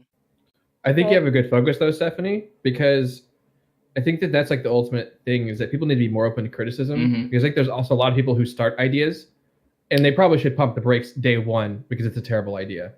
And I think that people need to be able to listen to their people, and like actually take the information. A lot of people, like when they get criticized, they're just like, they're done. They're like, no, I'm being they shun criticism because they can't be whatever. Maybe they see it as negativity in their life, which I get, but I think every human needs, even like the most trolling of comments, there's still data to be gathered and to be added constructively to your stream and everything. So criticism is important. I understand people will be like, well, there's just garbage criticism. I think that it still could be brought forth and improved. So I think that when people are telling you and they're communicating with you, I think that's definitely something to take to heart. Be like, man, maybe I do have something there. Maybe your personality is amazing at that game, and people are just like, no, I want that chill personality with that game because that works, and I'm so excited for that. Or maybe that there is something to be said about certain scenarios. So, but anyways. Yeah, no, I agree. Whenever they come into my streams asking me like, hey, what's this game? Where's that game? Or like they'll come asking me if I'm gonna ever play it again. I'll eventually get back to the game. It's just that kind of something new. Like I said, I started off as a Fortnite streamer, so my main game right now is Fortnite. So if something comes out, like Season 7 just came out, like obviously I'm gonna be grinding and being on Season 7, hoping that I can get stuff finished on Season 7 and get my I see it as, going back to the other question before, you want to improve your stream every time you want to see your stream. Like I was explaining to DB on a stream the other day that I look at big streamers or like you guys as an instance and take example from it and want to improve my stream to make them even better. So I try to explain to those viewers like, hey, like I'll take into consideration that you're giving me your feedback. I'll eventually get back to the game. But since I'm stuck on this game for now, like it's gonna be a few days. I'm gonna be on this game, then I'll go back to playing this game for a few days. Like that's what happened with like the My Hero One Justice game. Like I stopped playing. I played the story mode because that's what they were asking for. I played a lot of some of the custom games where like you can play against bots, and then the online playing is what they wanted to see. But the only reason why they wanted to see that is because they want me to play with others, and I'm not much of a play with my viewers type of person because I have such a bad experience with having viewers added on my PSN. So Right. I kind of just completely taken that out, and now it's like they've kind of drawn apart from me because I'm not actually playing with my viewers like I Right. should. And that's fine too. And I think that's another thing to have is with the criticism, make sure that criticism is still in line with your vision. Because some people can be like, you should totally do this. But it's like, man, that's not my vision for what I want to do. That's good feedback. And, always still kind of consider, well, is this something I could, give a little bit with? Could I possibly do maybe one day of playing with you or something like that? I don't know. Just something to consider. But if it's like, no, that I've had way too much horrible experience with this, maybe reach out to one of us. And I would always recommend reaching out to people around you. Hey, how would you do this? Could you think of a better way for me to do this certain scenario to where I don't get trolled, I don't get blown up by idiots? In that case, maybe we have something, maybe we can't, maybe it's just not going to work, and that's fine. But I think that taking criticism and aligning it with your vision is still super important. And anyways, so yeah, I like that you have that focus and that you're considering, because I think that that's something that even the greatest streamers can't seem to get a grasp on. Exactly. I think that's like number one problem and why I stayed away from playing with my viewers now is because when I add them on PSN, they end up while I'm trying to play with my squad, where we're trying to like, because I play with my best friend, like my best friend's an upcoming streamer too. Like I try to like help him promote his streams and stuff. Like we play a certain way when we play squads with him because it's like he wants to stream exactly this way. So I'm just a supportive there in that stream. They come in, they join. Like I ended up like DB. I don't know if you remember someone called Punisher from your streams. Yeah. He'll come into my parties like on PSN and he'll start blowing up music, or he'll bring his friends and they start throwing out like cuss words and they'll start yelling and screaming, and my viewers will join my lobbies. So then I kick them out and then they end up just spamming me. So that's the reason why I don't play with my viewers, because my viewers spam my account to the point where I have to hide offline in order to play. And I don't think that's fair, for me at least. Because I've set down the ground rules and they're breaking them, so I just completely stopped playing with my viewers. Riss, I think that'd be a great topic for another podcast, is community management. Exactly. Because I was going to say real quick that Nick on a Stick from Dottie's, I'm sorry, from DB's, he actually came into our stream, our team, and he's been actually a really solid guy. We had like one night where it was kind of like he had to like kind of feel out our team and be like, yeah, we're kind of more focused on positivity. I think his name's Sketty in game or whatever. Yeah. And so we were kind of like, hey, bro, like, we're just a little bit more positivity focused and not negativity focused. And he had like a little bit of a few bumps. By the end of the time, he was like, dude, I'm actually kind of digging everyone giving compliments around here. And so I think we could do like a whole chat on like community management. Yeah, I will definitely get that done. Really 100%. Yeah. I'm just way more impressed that you're getting people asking you to not play Fortnite. Because that's all I get is when you playing Fortnite. The Fire Beaster effect. Respect. I respect that man though, dude. Like it's WoW Wednesday. Fire Beast was like, "Where's the Fortnite, dude?" And you know what? He knows. But and he will be there on Thursday though. Like he's because he likes DB enough where he knows that he spams and he's not gonna change what DB's playing on that day. He'll be back Thursday though. It's too much to miss. It's too good to miss. I like this. So you got people that are always really drilling at home, but like, I had problems with. I mean, that's kind of the reason I switched to Paladins, because, well, I'm not good at Fortnite, but like all the Fortnite people, it's like, oh, it's a viewer game day, dude, 30 viewers. Oh, it's not a viewer game day, 6 viewers. It's like, come on, dog. Like, and same thing. Steph said, I'm getting spammed with game invites, and after 20 minutes of getting spammed an invite, that person finally comes into my stream. And I'm like, you haven't been here in 2 weeks. They're like, dude, did you take me off of Fortnite? And I'm like, wow, it took me taking you off of my Fortnite friends list for you to come in stream and be like, dude, what's up with that? Like, you don't view anyways, dog. Why did you get viewed? Because of viewer games. So why are you spamming? And obviously I'm friends with some of them, right? But like, why are you like spamming me 24/7 when the reason you got added was for viewer games, And I'm not saying that like we're treating, you know, our friends list as like, you know, just people that like you're only on my friends list because you follow my stream. But like, man, if you're just gonna like spam me, like, I mean, do you spam like every single person that you know in real life that you play games with? Exactly. Yeah. Like I don't do that. I'll give Well- them one invite to a IRL friend. They don't accept it. I'm gonna play. Why spam me though? I get it, but I think this. I have a good question for DB. What's your retention rate for people like that? Because I feel like you've got a really good consistent setup where, like Rest said, he does it, and it's like 30 to 9. You know, 30 on a team day, 9 on a normal day. What's your retention rate for team? Like, have you had people come in through the game, the play with team days, and I actually only stay? play with viewers. I don't ever play by myself. Yeah. Okay, But okay. I mean, nonstop though. Like it's just getting spammed with invites, and it's from the people that watch the stream, and it's like you guys know the drill. Exactly. You know the They're drill. not gonna accept that invite. Like you know that's it. what I'm saying. Why are you Yeah. doing it? Like if you play And they're watching the stream. They see the queue, and they're just in there blink, blink, blink, blink, blink, blink. It's like so. At this point, I don't even notice it anymore. Like it's just I see it going off, but I don't even hear the noise. I'm so used to it. Yeah, in your streams you can see the top like left corner where it says Yeah. invite. It just keeps going. No matter what it is, it's just going. Yeah. It's and like, of course I going. want to play with you. It's just like there's an order here. Like you guys know what's going on. It's not like, oh man, I hate the old Fortnite viewers I used to have. Like, no, I'd love if they came around more so I could actually stream the game more. But right now, I've been having more retention and just better like Paladins viewers that I've actually like become friends with, and I'll play with them off stream because like they're invested in me and I'd like to invest in them too, kind of thing, you know. I love playing with all of them, so yeah, that's definitely a tough one. Let me hit up Illusion's question, and he was saying, I think we talked about this before, at least like how to get more emotes, but he was saying, should affiliates have more than one emote? 1,000.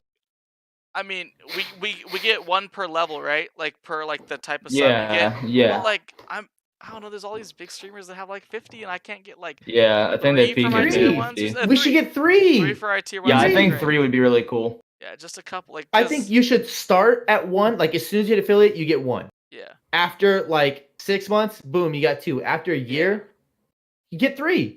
Yeah. That's all I want is 3. Yeah, one emote is pretty bad. Yeah. Yeah. Can we also be real and acknowledge that emote pictures take up probably like a megabyte max of data? Yeah. Why can't we have unlimited emotes? Like I legit don't get it. It's not that big of a load on the people, and people want to get creative emotes. It's going to show like, if there's oversaturation. I think that maybe there could be a nice policing system where if they don't use an emote within a certain amount of time, no one uses that emote, it gets trashed automatically or put into a passive mode. But I don't understand why we can't have unlimited. Why they got to put like a limit on it? Maybe that gives it value to the I don't know, partner system. But I mean, I think there's two sides. Like I'd say the other end of it is like I think that all emotes have to get like approved, right? So if it's unlimited, that's a lot more work on whoever has to approve them. Yeah. But at the same time, you're giving me one emote, one expression that sums up my entire stream. Yeah. I get one thing that sums up my entire stream. So it's like, I mean, it's just kind of not enough. Like if you look at what emotes are supposed to like be for, like it just doesn't cover really any bases. It just covers one base. Like, Yeah. that's kinda it. It's a lot to choose from actually, and it's like sometimes like somebody will put an emote in my chat and I'll be like, that's a nice emote. Like whose is that? Like it's just it's even like kind of a good way of networking. And I feel like maybe more people would want to subscribe if they had more emotes. Yeah. Because like whether you want to do like a sub hype or like a rage, like that, those are two completely different sides of emotions. Whether you want to choose like, okay, I want this one emote that I have to choose from to specifically be based on a subscriber or something like that. It's just a lot. It's a lot to choose from actually. Agree. And even having like 2 more, it's not gonna dilute, having 30 emotes as a partner, like it's not gonna, lessen their quality that all the partners have, like it's just 2 more. Yeah, and then what Spirit said about the whole like policing just system. 2 more. Because you know how you were saying maybe if they like never get used, then like take them out. That's like a really good idea because, like, you know how we were just saying, like, um, oh, maybe they're trying to make it super easy to get affiliate with these bots or whatever. So maybe they think, Yeah. you know, half of these affiliates are trash can kids, anyways, that hit affiliate and then like maybe just quit streaming like the next month or like the next week, you know. And there's just like a huge amount of them, and then that would then be a ridiculous amount of emotes. But Raid. wait a minute, who is Yeah. that? So I if I know have a question, that's. can I just type it in the chat? 'Cause I have Wait, like It's who the is that? delinquent. It's the delinquent. Wait, I feel like this person is from someone's stream that I. The one that calls me a delinquent all the time. Oh, that guy. Yeah. Only one tattoo is showing, dog. I'm telling you, this guy.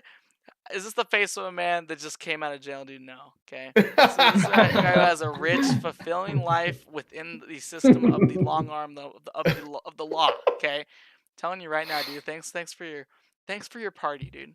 I like how they say party. It's like it like reminds me of being like a restaurant. It's like recitation party of 4. I love that. Dude. I love that. Thank you for. Do you bringing actually with put your party streaming segment. name down when you go to No, restaurants? I should from now on. I gotta That's network. great promotion. You gotta That is network great it at promotion. any time possible. Like Hey, today, Ross. I was in a game of Paladins with the second biggest, apparently is now I've been told, second biggest streamer in Paladins. He is a Masters player. I belong nowhere near his site. Okay, but I'm on his team. You know, Rest's gonna drop a link, right? And I was thinking about it, and I was thinking because I usually do my twitch.tv/rest station 1 follow equals and then something 40% bonus damage. Obviously not free 10 rank points, whatever. Like like this tempting offer that's not it's obviously a joke. I was gonna do it, but then I'm like I thought maybe it would kind of outweigh like the pros or sorry the cons would outweigh the pros there because like I'm putting my link on like a big stream and like I'm like leeching off of like Z1 unknown, great streamer by the way, dude, you're awesome. But someone ended up dodging and then I didn't get in this match again.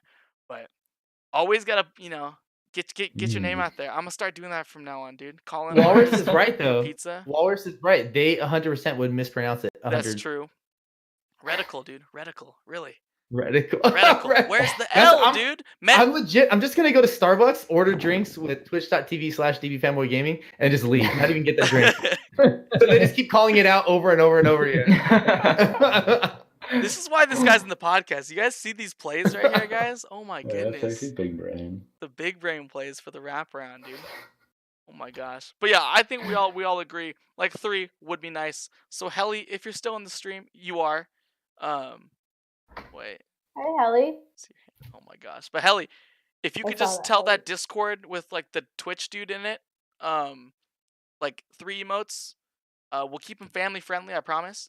We just need things that can express more and give you more. Like, I'm not saying the $5 is a lot of money, but like $5 for an emote and my extremely dumb looking sub. It looks like it's from Reading Rainbow. Like I made that in GIMP in 30 seconds, and I just liked it for some reason. But I'm just saying, if you could throw that in that Discord for whatever Twitch dudes in there, that'd be much appreciated, dude. We just want 3, Hell. Yeah, we just want 2 3. more. Just 2 more. We want 3 total. I think that's enough to sum up a lot of scenarios in stream. Tell them I'll pay for the other 2. Just give them to me. Yeah, like $10. I'm down. Yeah, $10 for 2 more. Next question from. Oh, now I don't want to mispronounce names. I am really big with names because people mispronounce mine, so I hate mispronouncing. So that Colt guy, is it Colt Daiquiri? It's Daiquiri. Daiquiri. It's Daiquiri? Dog. Oh, it's Yeah. oh wait, I've actually seen that. Why didn't I? Daiquiri. Colt Daiquiri said, "How did Illusion OG get so cute?" Is this a? Are we can skip it. We can go into it. It's all you. I'm gonna let you open up if you want to. The floor is open. Hopefully, you're still here, Daiquiri. I'm sorry for mispronouncing. I feel like he was a late bloomer. Is this true, Illusion? A late Wait, bloomer? Is that what you Daiquiri's said? not here. Yeah.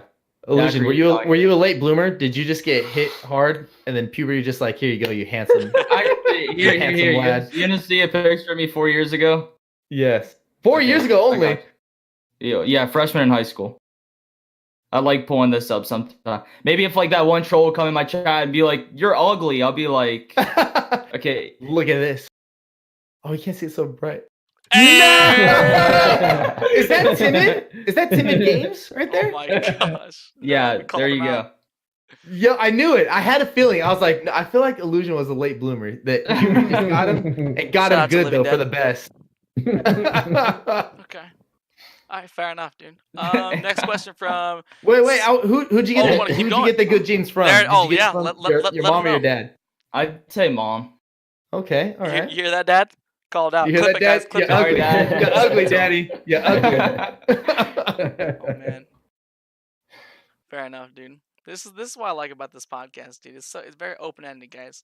Keep them rolling, dude. I don't know why someone didn't say that about me, but it's okay. You can get timed out for all I care, man. No, it's fine.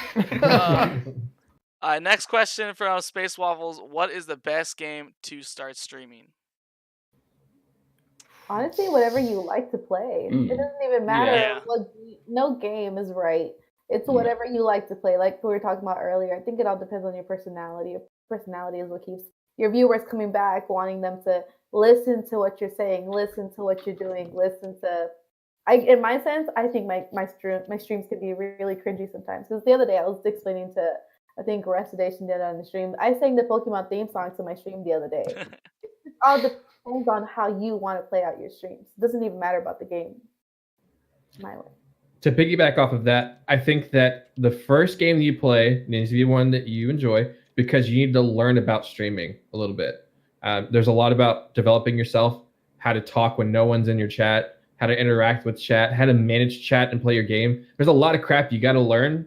It's easier to learn when you're enjoying yourself playing a game and you're not like struggling and having the game be difficult on top of streaming difficult. So Yeah, I'd say maybe there's not like one exact game that's like the best to stream because yeah, obviously you need to enjoy it, but at the same time, you can't just say like, hey, this is the most viewed game on Twitch, so like there's tons of viewers for me. If anything, it's oversaturated because why is it the top game? Because four to like 12 big streamers are playing it, right? There was this Yeah. one game I had like never heard. Oh wait, sorry, it's like the scary game called like Lucius, I think, or something like that. It was number 2 on Twitch. Why? Because all the other streamers were asleep and Soda was playing that game. Every other streamer had like 20 viewers or less, but Soda was streaming it. So it's like, oh wow, this is the new top game. No, it's not. It's just a game that Soda decided to play, so he put it for his game title. So I mean, yeah, it's something that you should enjoy. If you're talking about like growth, something that maybe you can get viewers involved in. So for me, like when I was playing Fortnite today on stream, I gave a good old laugh out when the guy was just like, "So are you good at this game?" I was dying, dude. I was like, "No, not at all." There's two types of streamers, man. I'm not saying I'm the funniest dude in the world. There's an entertainment streamer and there's streamers that are based on skill, man. And I'll tell you right now, dude. People in my Discord are just like, man, I love to go to Res's Fortnite stream for the great gameplay, and then the chat's just like lol, and I'm like, all right guys, thanks. I know we don't need to go over it again, but for Paladins, I'm actually trying to get better at the game, and be someone where I don't have to like attempt to crack jokes every 2 seconds because like, hey, this guy's like, a GM now, he's pretty good. I don't want gameplay to be followed by like a kappa every time. I'm not about it, But for Fortnite, it's over. It's too late. We'll just be trolling We in lost, there. boys. But yeah, this is true. I mean, I started there too. I started with like 2 views maybe when I started playing Fortnite. I was talking to myself half the time. So That's I what mean, you gotta do. yeah, exactly. It's like if you want to bring people in, if someone clicked on my stream and was like, "Hey, this girl's talking to herself," I'm gonna continue to watch her. Like, you gotta start somewhere. That's what I think. Like, I was talking to myself for so long. Like, I even brought it up into the podcast as a question. Like, what can I do to increase my viewers? And eventually, someone thought my weirdness was cool, so they sticked around and talked, and that's where it all starts. I mean, we all gotta start somewhere with our views. I agree. Anyone else on games that you guys think are like the best ones to start streaming? What? I mean, I would say that Fortnite just too. Like, if you had to choose one, I would say do Fortnite, just because how popular it is and how easy it is to network on there, and I just think that it's just an easy way to start off. But at the same time, you're gonna get stuck in it like I did, to where that's all you're asked to play all the time. Do you know what I mean? So you just have to be careful. You have to don't play something that you don't enjoy playing for the sake of getting views from it, because you're gonna not want to play it, and as soon as you don't, your views are gonna drop, and then you're gonna be upset, be like, "Where's my views?" Like I have to start all over again. So legit, like play something you enjoy that that you're just not gonna get tired of playing. Yeah, spring break last year, took no off days from streaming because I'm like, well, I'm not in school, I don't have work, it's spring break, so I'm like streaming Fortnite every single day, and I raged off stream because I was like doing terrible. I'm like, I hate Fortnite, it's a terrible game. I call up my boy Pharaoh, who used to stream with me as well. I'm like, dude, I'm like, I cannot stream Fortnite anymore because like I'm about to Google to find out where the nearest bridge is if I stream Fortnite one more day in a row. And like I was just like that's where I got most of the viewership. But, like it got to the point where like I if I played anything else, it was just like the fact that I'll get more viewers on an IRL stream than I or like playing Fortnite than I like playing GTA. You get like 4 people, and I'm like, man, I really can't play anything else because no one will watch it. Like, and yeah, you feel trapped like in that like the game Yeah. owns you kind of thing. And I don't want to And go through that. we preach all the time to not focus on numbers, to not let Yeah. that like, but it's so hard to not, like it's so Yeah. much easier said than done. So that's why like you really have to, honestly, I would say I changed my answer. My answer is play whatever game you're best.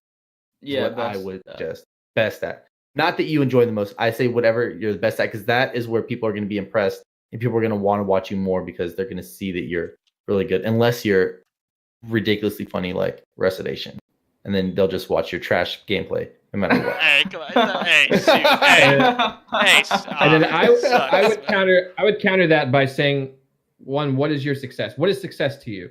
Do you want views?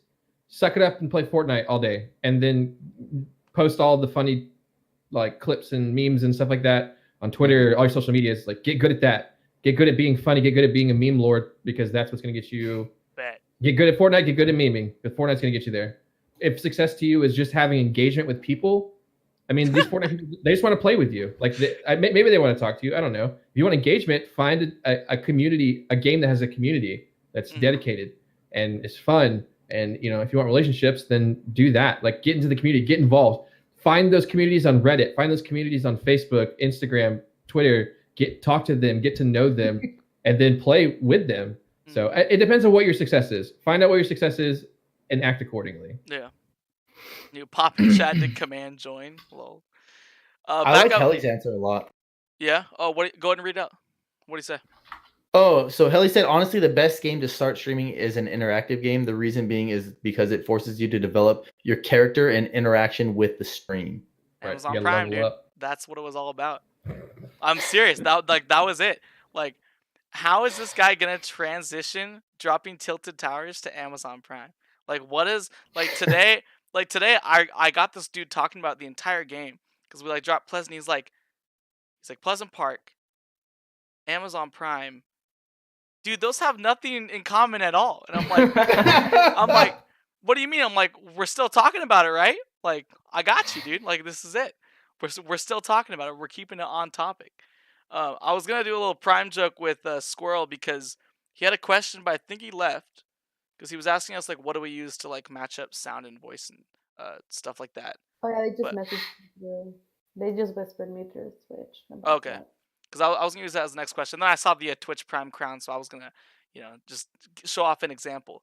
But I guess that's like the next question is, shoot, where'd it go? I lost it. Can anyone find Squirrel's chat? I'm actually lost.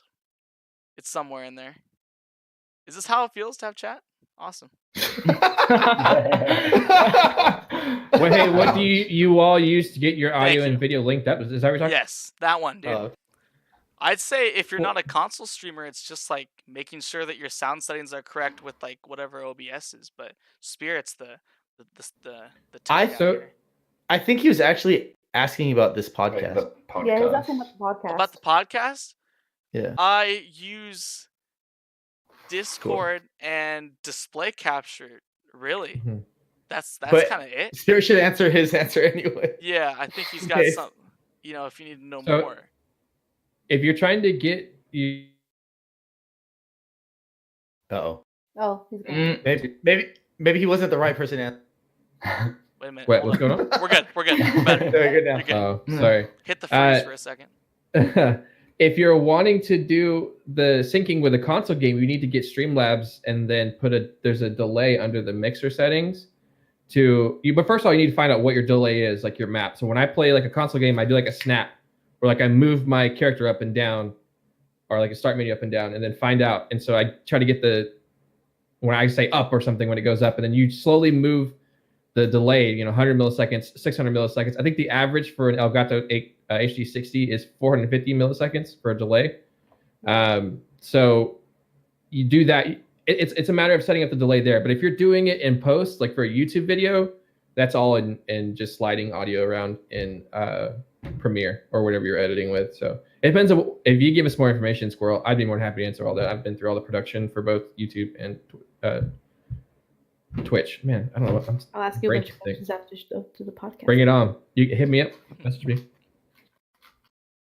Let me hit hallucinate. Oh, I got some video delay. Very slight, but sound delay is. Oh, in your stream. I've had it I've last noticed night, that just so. a bit. And I'm assuming it's because you stream on console, but I'm not sure.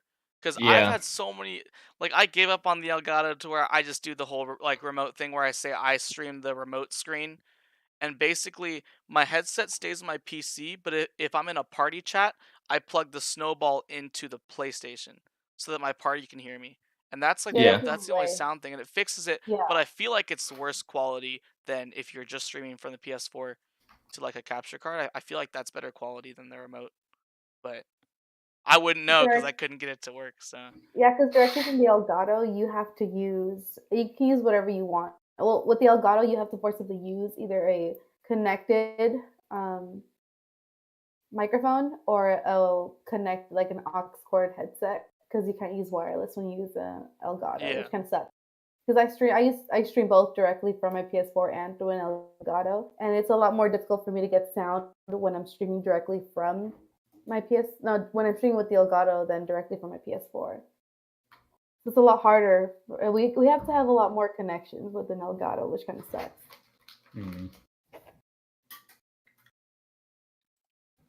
Sorry, I'm dealing with another question. I'm trying to get everything down here. I got one for you in our chat. Okay. I think I have one more, and then I'll get that one. It was from. Oh wait, from Yanni. We kind of went over that. Like, do you think viewer games, you play with your viewer? Oh, well, I guess not. This is different. This is from Yanni line.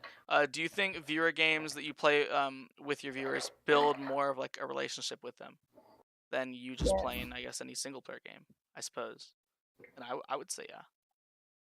But I think we talked about the backfire. Yeah, I use DB streams as an example with the regulars he has in his stream and the community, like the community he's built through just playing with his viewers. That's just a great example there. Yeah, I agree. I think and then I talked about for me like the backfire, where like some of them are like returning people and they'll view like regardless, and then most of them are just people that want to play. And then if I'm not doing viewer games that day, because for me the way that my Fortnite was, it was like I have growth time and then I have like viewer game time. So like growth time is like the first 2 hours where I'm playing random squads. I'm doing as many Twitch Prime funny lines as creative as I possibly can, and then people follow. And then that last hour is then capitalizing on those people that chose to follow, and then playing with them more in viewer games, because then it's more of an investment. But then that backfires to where if I'm not doing viewer games, then they're just gone. Yeah. But I think for the most part, if you go about it the right way, then you end up building something. That's why I think DB's doing well, because he knows how to do that the right way. Exactly. Oh, we're 2 hours, 30 minutes? Oh, boy. Here, let me... Well, just to elaborate on that really quickly, is that people want community. People want to feel like they're valued. There's no better way than doing community and making someone feel valued than play with them.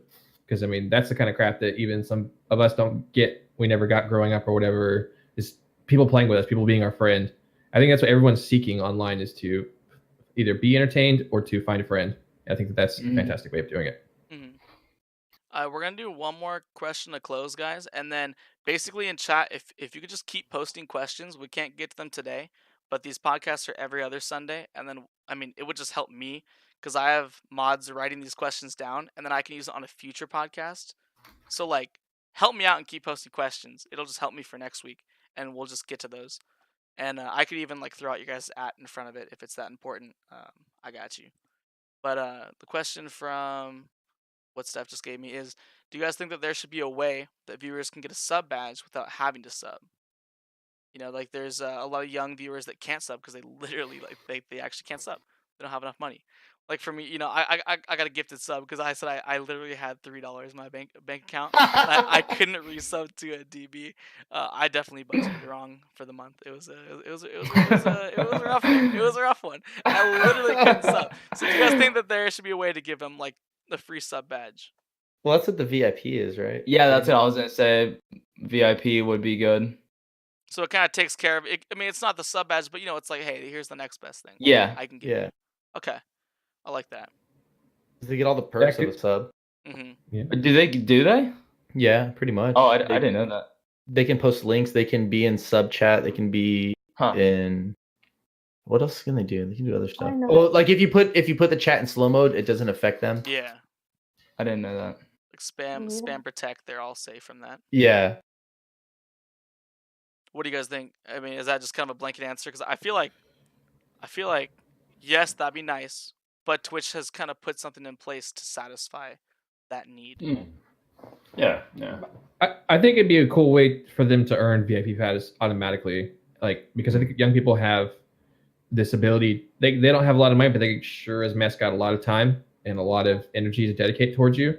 And so I think that it'd be cool if there's a way for the system for them to maybe earn that VIP badge, either by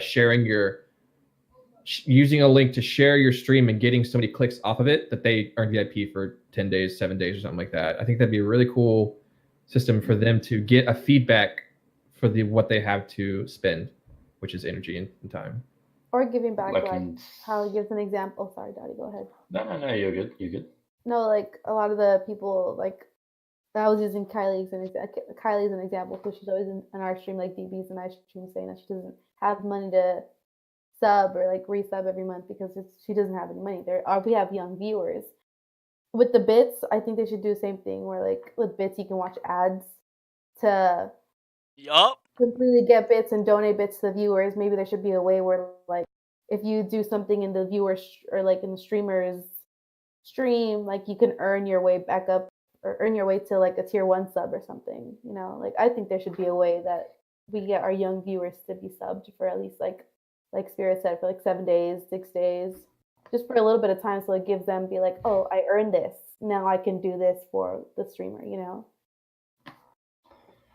I think what someone that's your mod, I believe, Illusion RX. Yeah. Or he was saying that like wouldn't that defeat the purpose though, and the name of a sub badge because you can get it without subbing. So maybe it might devalue what Yeah, sub I is kind of, supposed to I be. guess I would agree with that. So I could see that as well. But then I do agree with like even maybe like people lurking would be a problem, but maybe watch time if there was like some way that they would be able to tell like I don't know. Is it true that maybe like it didn't count as a view if the volume was all the way down? They knew it was a tab. I feel like I've heard that maybe. I have heard that as well. Yeah, maybe I don't know. Maybe watch time because I think watch time's really cool too. But yeah, I agree with what Reborn's saying. Maybe just the sub badge would not then be a sub badge if people are able to get it because like a sub badge is just a subscription, something that you're paying for. But I think there should be alternative ways of getting that badge.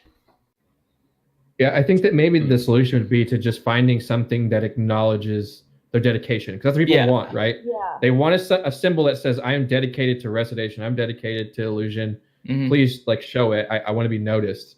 And so I think that's just a simple solution to finding another badge. Maybe that's too many badges, but I think what Limp was saying also was maybe they would never sub. To which I would counter and say that maybe they were never a true supporter, and maybe I don't know. I if that's the case, and they only subbed out of like some weird manipulation, like if given the option to not, and they didn't, as compared to now, I don't know. I just did it because I felt compelled to. I kind of feel like that's kind of manipulating people And I don't know, maybe that's just me personally, but I think that giving them an option to feel acknowledged is not a bad thing. And then that would turn into like maybe if somebody was doing this full time, they wouldn't get any money from somebody getting a free badge. Yeah. So then everybody might just end up trying to get a free badge, even to save them money. Maybe they have the opportunity to buy the badge and the purse that come along with it, but maybe they don't want to spend the $5. They just want to try and earn it the free way. Yeah, and maybe you just take the perks away. Maybe because there's got to be something that makes it valuable, right? So maybe subs have this one specific perk. Like maybe you take away their ability. Sub chat be sub chat. That is sub chat, not everyone chat, not follow or supporter chat, something like that. I don't know. So distinguishing the two is fine, but still giving them a way of supporting you without monetarily throwing stuff into the pool. I think should be an option. Agree with that. Exactly. And then I know we got a question from Helly, but we've been going a little while. I also jotted down one question from Yanni that we can get to next week because we've already been here for 2.5 hours. And as much as I'd love to keep going, I know people got streams going on later tonight. But before we kind of close here, I know we'll play the intro again. But please, guys, follow all these streamers here, okay? Dottie Stout, DB Fanboy Gaming, Illusion OG, Spirit Control, and Maj and Stephanie. There's no reason not to, because people that come back to this show and enjoy it, like, you guys know that these streamers are good. The guests that I get, like, are good, or else they wouldn't be here. Like, they're good streamers. So please make sure you guys follow all them. I'm gonna play the young intro one more time. One more time. Bring it home, dude. We're gonna bring it home. And I'm going to raid, if you guys don't mind, not a small streamer, but a dude that... Do you guys all know who Noel Miller is? No. He used to be a Viner. He was like the, yo, it's your boy. Skinny Penis, like that Vine. That guy. I'm just saying. He's so funny. He streams Fortnite, and I was like, well, there's no smaller streamer that we haven't already hit through a raid, unless you guys have someone. But I was like, why not just raid the boy Noel? It was just on. It looks like on his grind. he looks like he's not on right now. It looks like he's hosting someone. Oh, he just hosts someone else? Nesua. Okay, so if you guys have a suggestion for me as this thing plays out, let me know, and we'll hit up whoever it is that you guys think is worth raiding. But yeah.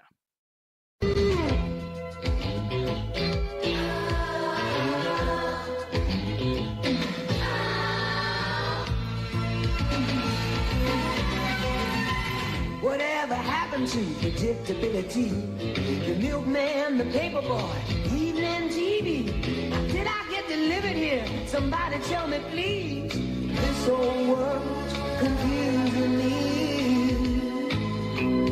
Clouds as mean as you ever seen. Ain't a bird who knows you're true. Then a little voice inside you whispers,